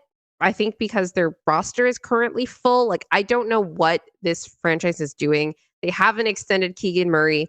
I think, like, I just don't know what direction they're trying to go with this team. I know that the Kings are kind of like Bulls East because they're always trying to be competitive now ever since they made the playoffs a couple of years ago. And now they're literally Bulls East because they employ Zach LaVine and DeMar DeRozan together. But yeah, I don't see in the West, like that stuff just doesn't fly. I could see this team missing the play-in, and I could see this team getting the 10 seed again. I think it'll be between them, the Suns, and the Pelicans for that 10 seed, probably, like down the stretch of the season, depending on, the Pelicans injury situation. But yeah, their offseason has so far made no sense. They're currently still in talks to get Jonathan Kuminga from the Warriors, potentially, and trade like Malik Monk for him, which is like, okay, like I get it. Actually, like that move would make sense for a team that's like, we just like need something. We need a shakeup. We need some like infusion of young talent, I guess. But this team isn't old. They're just like make no sense. I don't. Yeah. They have so many weird players that I don't think fits into a pretty cohesive team that other teams will definitely be looking at them to try and trade for some of those people. And I think the Kings will probably take them up on that and not end up in the playoffs because they'll just sell away their parts in the middle of the season. Yeah. So should we put him in F? For that reason? I don't know. Honestly, it's too confusing. I'm going to punish the confusion and move them to F. Whoa, okay. Yeah. Let's get spicy. We need to be a bit more punitive. I think we've been too nice. I feel like we have a lot of teams coming up in D tier too, and I need to make room. All right. We have a brighter note here. Will, would you like to take the Orlando Magic? Ooh, okay. So the Magic obviously signed Desmond Bane, or they traded for Desmond Bane in a crazy deal that maybe is questionable for their future, but for right now, makes them so much more interesting in the East. Paolo was ranked pretty high on that. I think NBA that did a dumbass did a ESPN list. I didn't even look at that one, but I saw that he was like number 17, I think, on the NBA Zone player ranking. And he's, Franz, Suggs, Desmond Bane. The East is looking weaker. I don't know what their expectations are. Maybe it's good to like be humble and not have super high expectations for themselves. But I feel like they have to be in either A or B. But I want to start by putting them in A. So I think A tier is really fair. if this team were a little bit more experienced, like they are just so young. I would have them in A. Personally, I had them in B. But here are all the reasons to have them in A tier that in terms of like internal pressure. Paolo's extension kicks in next year. He's going to be making at least 25% of the salary cap. It'll be 30% if he makes All NBA this year. Suggs and Franz are paid. Also, that's 3 guys now making over $30 million. And Desmond Bane is also on a rookie scale max. That, by the way, he's making more than Alperen Şengün, who we're going to talk about in a little bit. These guys have 2 straight playoff series where they've been competitive in some ways and not at all competitive in others. So basically competitive defensively, not competitive at all offensively. Unsurprising given this team's statistical profile. But I think at minimum, like you said, it has to be B or A. They have to have a goal of at least winning a playoff series. Because one, in this Eastern Conference with Boston out, with the Pacers probably out too, in terms of like being above them at least, they'll be able to get home court advantage in this Eastern Conference for the first time, and that'll be a pretty big deal because they tend to be a lot better at home even in the playoffs. But I worry if they don't at least win a playoff series, the front office will do something drastic and probably like deservedly, because similar to the Cavs, this team has a lot of talent. The Cavs are a little bit older, a little bit more experienced because they've got Donovan Mitchell, they've got Jarrett Allen, who have a bit more of a track record in that sense. Orlando is still trying to figure out how to win. But I do think if they can't win a series this year, something big has to happen just because of how much money is committed to this team and like where this committed to this roster and where this front office's head has been when it came to those situations. I think A is totally fair, especially when it's about like making a conference finals appearance and being competitive. That would be a stellar season for this Orlando Magic team. So I think that's a fair expectation to have. I'm fine with you putting them in A. Nice. I'm excited for them. And I mean, you just got to be one of the top 4 teams in the East, be in that conference finals. I like them more than the Bucks and the Sixers for sure. And there's still one other team that could get into the Eastern Conference Finals. So, yeah. All right. Let's see here. I'll do the Warriors because I forgot to make my notes on them. And it's because this team currently has 9 players on roster. And even for the players that they've got who are kind of on standby waiting to be signed, which are D'Anthony Melton, Al Horford, and it was Malcolm Brogdon, but not anymore. That only brings their signage total, and then obviously Jonathan Kuminga, to 12 players, which is below the minimum number of players that they need to have on their roster.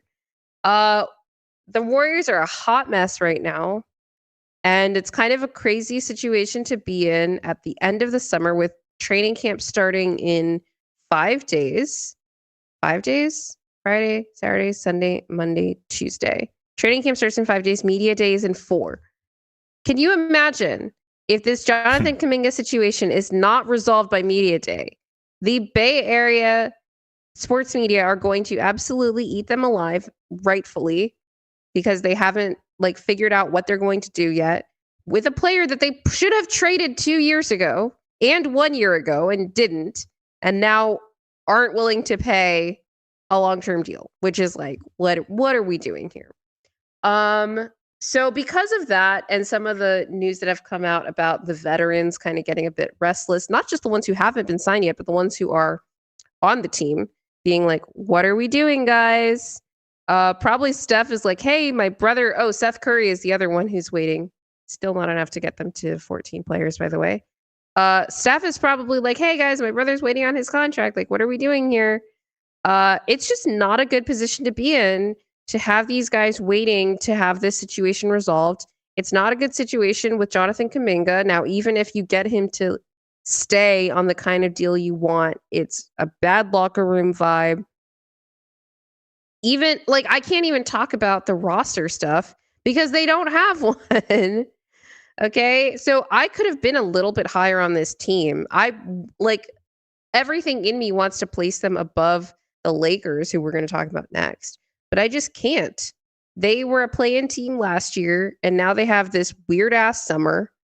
They did add Jimmy Butler, and they were better after they added Jimmy, but I just think they're a hot mess, and I can't put them above the D tier as a result. Oh man, that's interesting. I wanted to put them in C just because I do think the Jimmy Butler thing and Steph should put them into the playoffs, and I think they are going to sign Al Horford. I think those players are going to come. I do think that the other, just like basketball talk wise, like their roster is going to be super old. Their depth is going to be super old. Besides Moody and maybe Kuminga, like we still don't know because they're currently in talks to maybe sign and trade him right now. And I think that's a problem for them because they rely so much on their regular season defense to be a thing that carries them, especially in these non-Steph minutes. So if I want to be generous, I could see this team making the playoffs and being a first round or second round exit. There's no like clear cut first round exits in the West because matchups are so much more important. So the tier system kind of breaks down a little bit in that sense. But it's one of those where you're like, I expect this team, if they do make the playoffs outright, to be like a 5 or 6 seed as opposed to a top 4. That's kind of what I mean by C tier for the West. Yeah, I mean, if they got into the playoffs, I would expect they'd lose in the first round. Unless I just don't know who's going to be on the team and how they're going to look. But yeah, they are older. Is Draymond finally going to fall off? And just I don't know. Like he started to last season, like offensively especially, and it's not about his shooting. The assist to turnover ratio is just not good enough. That's the real problem for them if he's going to regress because he's their best passer. Like, just straight up. So you need him to stay sharp. And maybe part of that is just the burden that was on him. But I don't see that burden reducing this year substantially. I could make a case to put the Warriors in C, but I'm not going to be the one to do it because I can't, in good conscience, argue positively for the Warriors. I just still can't do it. You know what? I'm gonna go ahead and put the Warriors in C because I let the Clippers be as high as they are despite being like a super old team too. This team is gonna have, here's the case for them. They're gonna have Steph Curry, Jimmy Butler, and Draymond Green, who on any given night can be like a deadly trio. Primarily because of Steph, but secondarily because of the Steph Draymond combo, right? And then if you've got Jimmy, you catch Jimmy on a good night. The Nuggets know this. It could be real bad for you. And it's not even necessarily Jimmy killing you with his scoring. He's just doing all these little things. So he's getting up. He at 35 is doing all the things they've been like begging Kuminga to do for years. Yeah.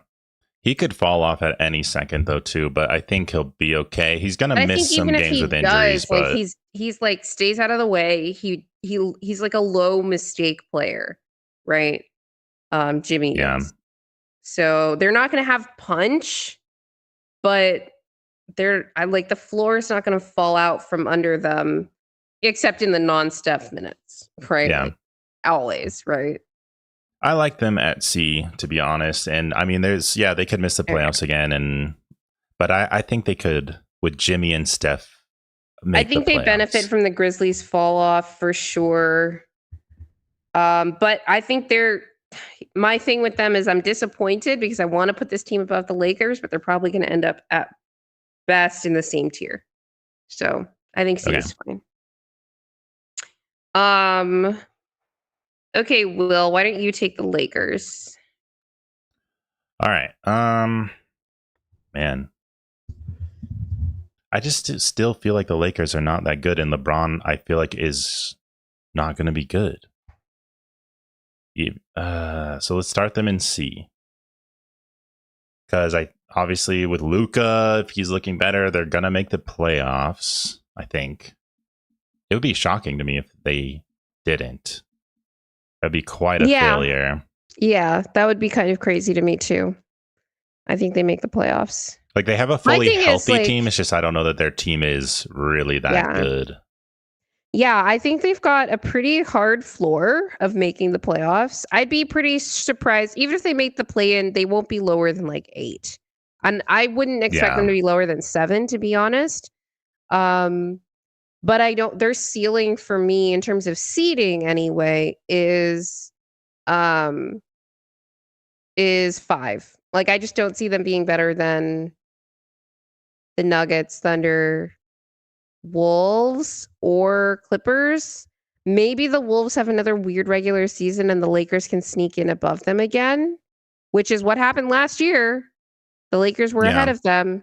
But remember that the 2nd through 8th seed were separated by like 2 games at the end of the season.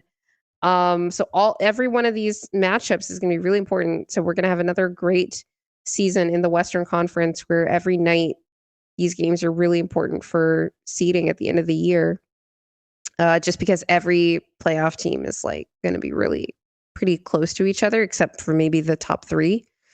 I didn't even mention the Rockets. So like maybe the Lakers ceiling is actually like 6. That's true. There's 5 teams that are definitively better, I would say. My question of the Thunder, Nuggets, Wolves, and Clippers, who of those teams do the Lakers actually want to play in round 1?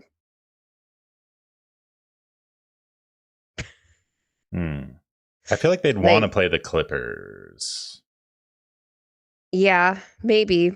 I just feel like everyone else is just too good for them. Yeah. I was going to say the Rockets because they just don't have the experience yet. And I think the Lakers are actually set up pretty well to guard like AD. That's a good answer. Especially if the Rockets don't like figure out their point guard situation. But the Rockets are so athletic. And we saw what the Wolves did to the Lakers last year with the just like sheer athleticism. So I would probably say like, Clippers or Thunder, like a team that isn't quite going to overwhelm them athletically like they were last year.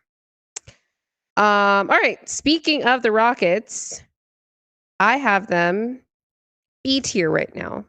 Before the Fred VanVleet ACL tear news, which is a really big deal, I would have had them easily an A tier in terms of an expectation. Like they were definitely a team that had title aspirations and probably still does, but I think understands that like, hey, we haven't even won a playoff series yet with this core. Like let's just try to make it as far as we can. But I have them in B right now after losing Fred. I just think that is too important of a piece to lose in terms of your starting point guard, even though he's not one of your 2-3 best players.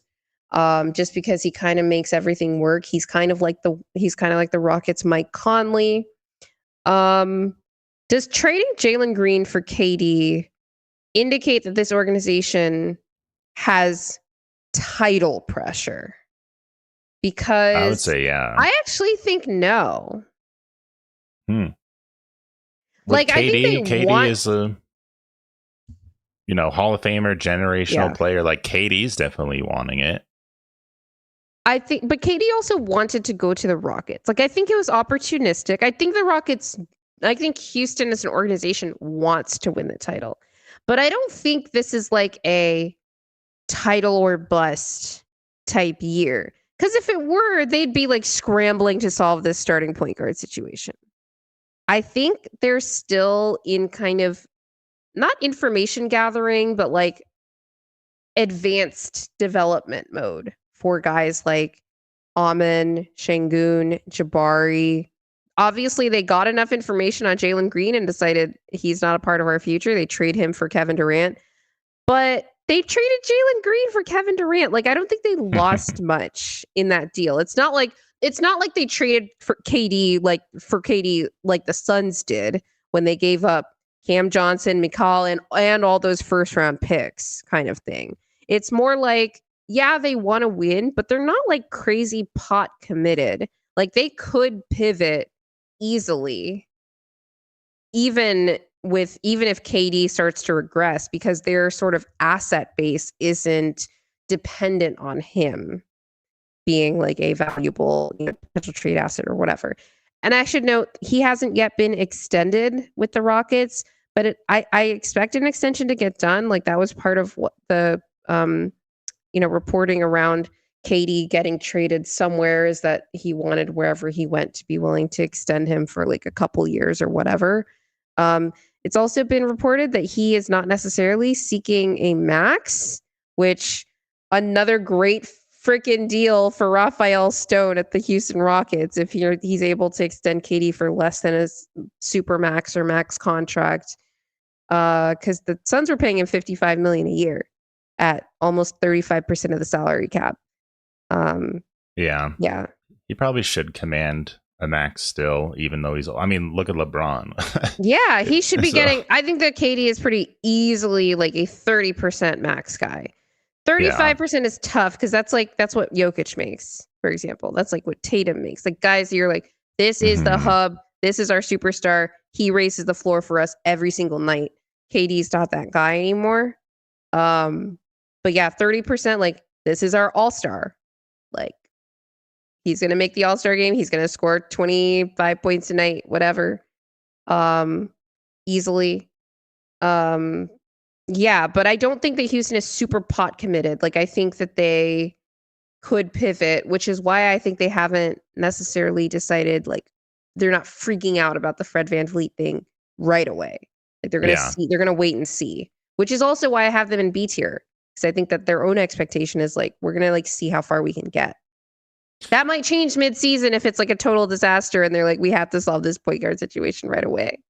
But for now, I have them as like, we want to win a playoff series.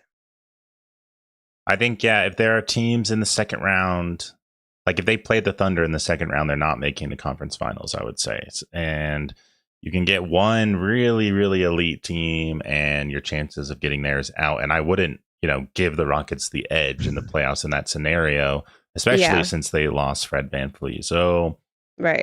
I'm good with B. But if they pivot and like you're saying, and they add a point guard that's not like a really old minimum point guard type player, which I don't know, they don't have that many other options. I don't see that moving the needle still, but they do need some stability at that position because it's not just going to be, what's his name? The young point guard, Reed Shepherd. Yes, Reed Shepherd, yeah. So yeah, it's a really tough one. It sucks. I think the Fred VanVleet loss is bigger than people probably expect. Even though I like people I think people's minds have shifted on him since he won the title in Toronto. But he's not like horrible or anything. He's a stable like piece at that position, and that's a big blow. Yeah, I've heard people say they're going to try to do Amen at point, which I think is not the worst idea. Just to try to get him that experience, see how far he can get. He doesn't have he's not a traditional point guard. He doesn't have the pull-up shooting. He's not an outside threat. He's got a crazy first step though. He was playing point guard with the G League Ignite, but they were terrible. Like that's the thing is like, yeah, he played point guard before he got to the NBA. It's like, yeah, and how did that work out? Kind of thing. But, he's a better player now than he was then. He's already a way better player than he was his first season, and I expect him to continue on that trajectory.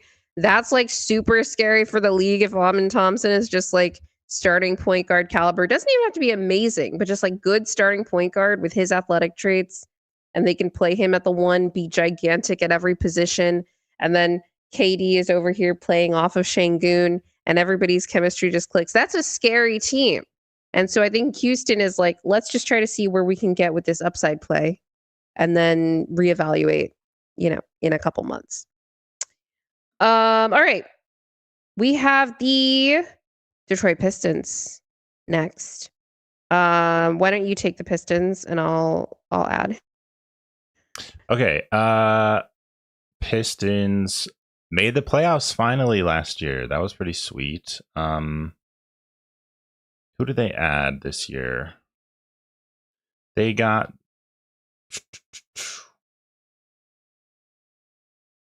I mean, they're still going to be in playoff spot for sure. It's even easier this year for them. So not D tier for sure. I like them solidly in the playoffs. It's just a matter of if they'll be having that chance to get to an Eastern Conference Finals or not. I don't know that I'm convinced of that yet. So I'd start on C and then argue from there if they should be moved up or not. I agree with you with C. Like, I just think this team has a higher floor now. They've got more structure in their system with JB Bickerstaff there. I mentioned him earlier. I was not a fan of how he handled some things toward the end of his tenure with the Cavs. But clearly, this is a team that needed the structure, and now they have it. I think for a team that was so bad for so long and then finally made the playoffs and was like a good team, like this is a team that almost had home court advantage in the first round last year. After being one of the worst teams in NBA history the season prior, they're going to be hungry to get back there. They're going to have Jaden Ivey coming back, and I don't know how much impact-wise he helps the floor, but just like having another decent player out there, that's a really big year for him because it's his fourth season. He's going to be a restricted free agent next summer. So contract your Jaden Ivey. That'll be an interesting scenario for the whole team to navigate with him coming off of didn't he fracture? Cole Anthony like dove at his legs at a game early in the season, and he ended up fracturing his fibula, which is really hard to break. So that's like a tough thing to come back from. But obviously he's gonna be back healthy from that. My thing with this team is I can't put them any higher than C. I can't see this team making the conference finals. I can't see this team necessarily winning a playoff series. Like maybe they'll upset and do that, but I don't think that should be an expectation. Maybe it is for them internally, but it's not for me an expectation. And the reason for that is Cade's efficiency. He had 56% true shooting during the regular season last year at almost 33% usage, which is high. Like that is like higher than SGA in terms of usage, but the efficiency is not quite there. And then it was 51% in the playoffs with over 30% usage again. That's not going to cut it for me to think of you as a top playoff team that unless you are like, say, the Orlando Magic, that is automatic top 5 defense. And the Magic are a top 2 defense, right? If the Magic were not a top 2 defense, they probably don't even make the playoffs, let alone have an expectation of winning a series. You know what I mean? And the Pistons are not that necessarily defensively, even though they've made those improvements. So I think the offense needs to be better. It needs to be closer to top 10. And for they that, lost it's really Tim about Hardaway Jr., which is a huge blow. He's going to be amazing. They did lose Tim Hardaway Jr. They did add Karis LeVert, and they did lose Malik Beasley and replace him with Duncan Robinson. So I'm not necessarily sure how much they're losing in the aggregate with their perimeter like off ball guys. It's really more about like Cade has to get better. They need to improve on the keep working on the chemistry with Jaden Ivey and keep improving that perimeter play from the just Cade and Jaden Ivey. In addition to that, it's Jalen Duren. Like it's internal development, baby. Jalen Duren needs to be better than he was in the playoffs. Like obviously very young player, first playoff series. I'm going to give this whole team a lot of grace for that. Thought they were very impressive. They almost beat the Knicks in that series. And I do think if Cade were better, they would have in terms of just efficiency. Because again, 51% true shooting from your number one option. Usually you're not even competitive in that series. That tells you how good and like disciplined they were at other phases of the game. But in terms of getting further than they did, it's about raising that ceiling. And that's about the top end, guys. Yeah, I agree. All right. We'll have to start getting through these other teams quickly. Yeah. Okay. We got a couple other teams that are like play-in, playoff adjacent, and then I'll just quickly run through the rest of the F tier lottery, guys. We've got the Portland Trailblazers. I'll run through those quickly. So I've got them in D tier.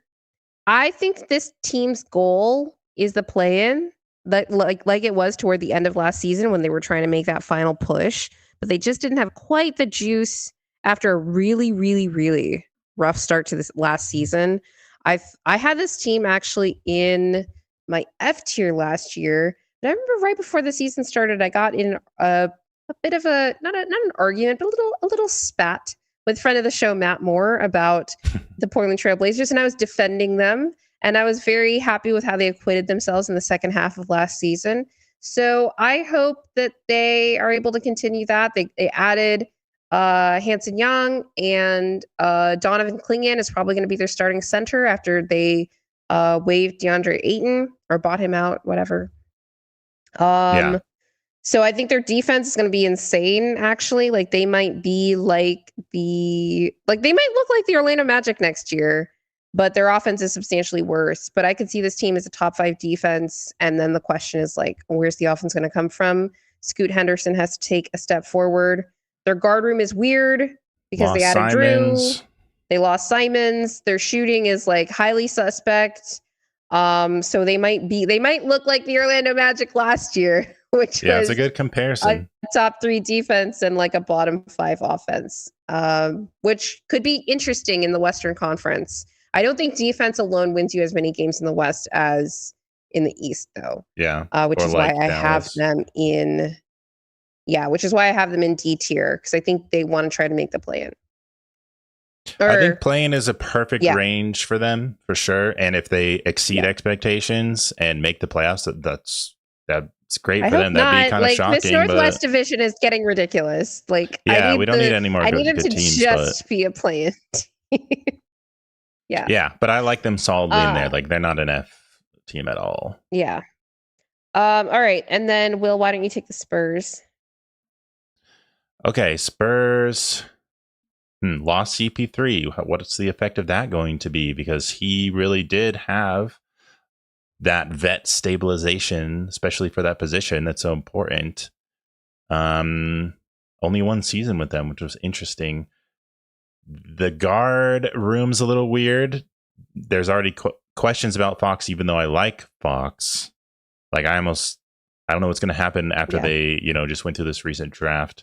But I keep waiting for the Spurs to like become like a solid playoff team and be good. And, Wemby is obviously already arrived. It's just a matter of putting the pieces together around him to compete. And when's that going to happen? Is it going to be this year? I don't really know. Like, I think they might have to make another move potentially. Yeah. But I agree with that. I had the Spurs in F tier last year, and I'm upgrading them to D tier, probably against my better judgment. And that's based largely on Wemby is going to be even better than he was last year before his deep vein thrombosis that took him out for the rest of the season. Defensively insane. Like insane. I'm really curious to see, like, with them, you'd want to see them be in a situation where it's like Wemby plus defensive pieces could take them to a place where we have the same expectation of them that we do of the Blazers, where it's like, yeah, this is going to be a for sure top 5 defense. I don't know that the Spurs have even a top 5 defensive ceiling, even with Wemby, just because of the supporting pieces not being there.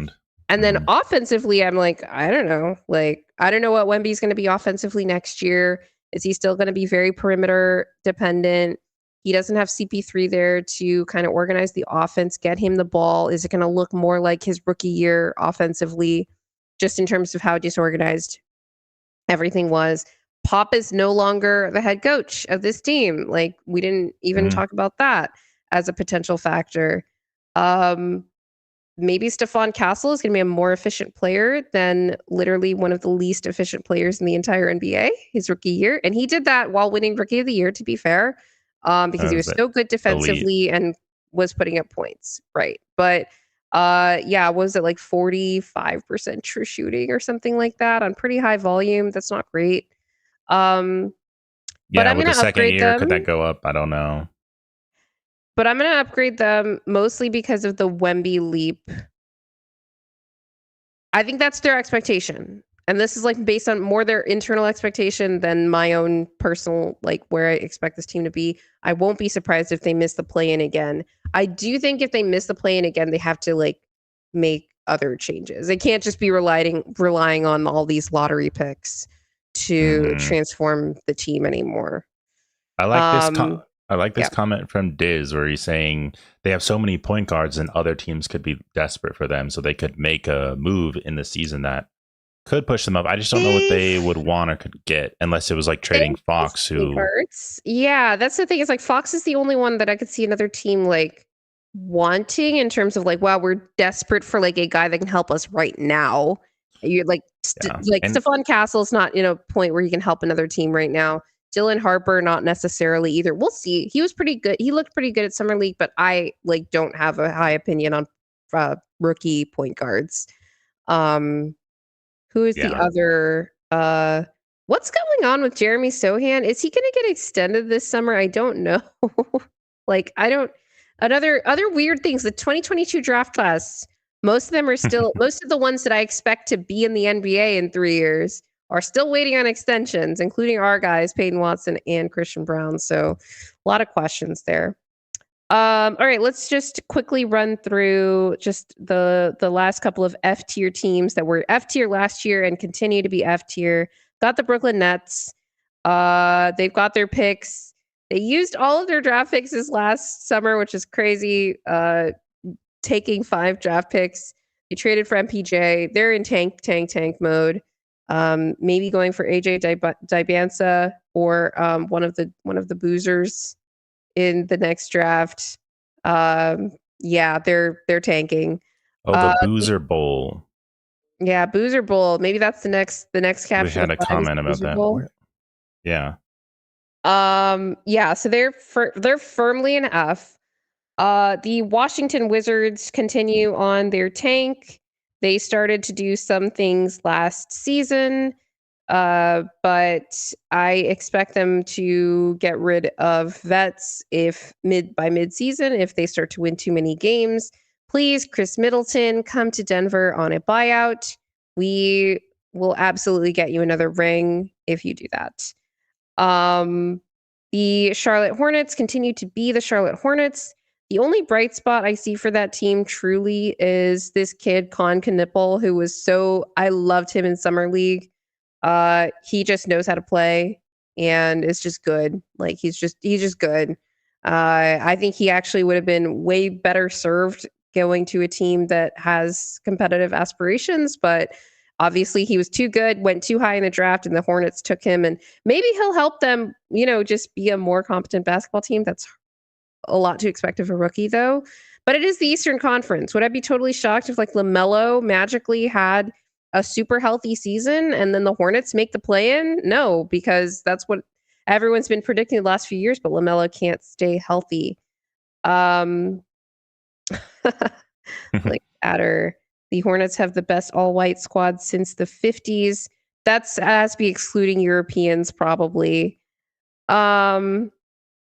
Let's see. Next year is the Utah Jazz, full-on tank mode. Like, I don't see any bright spots for this team.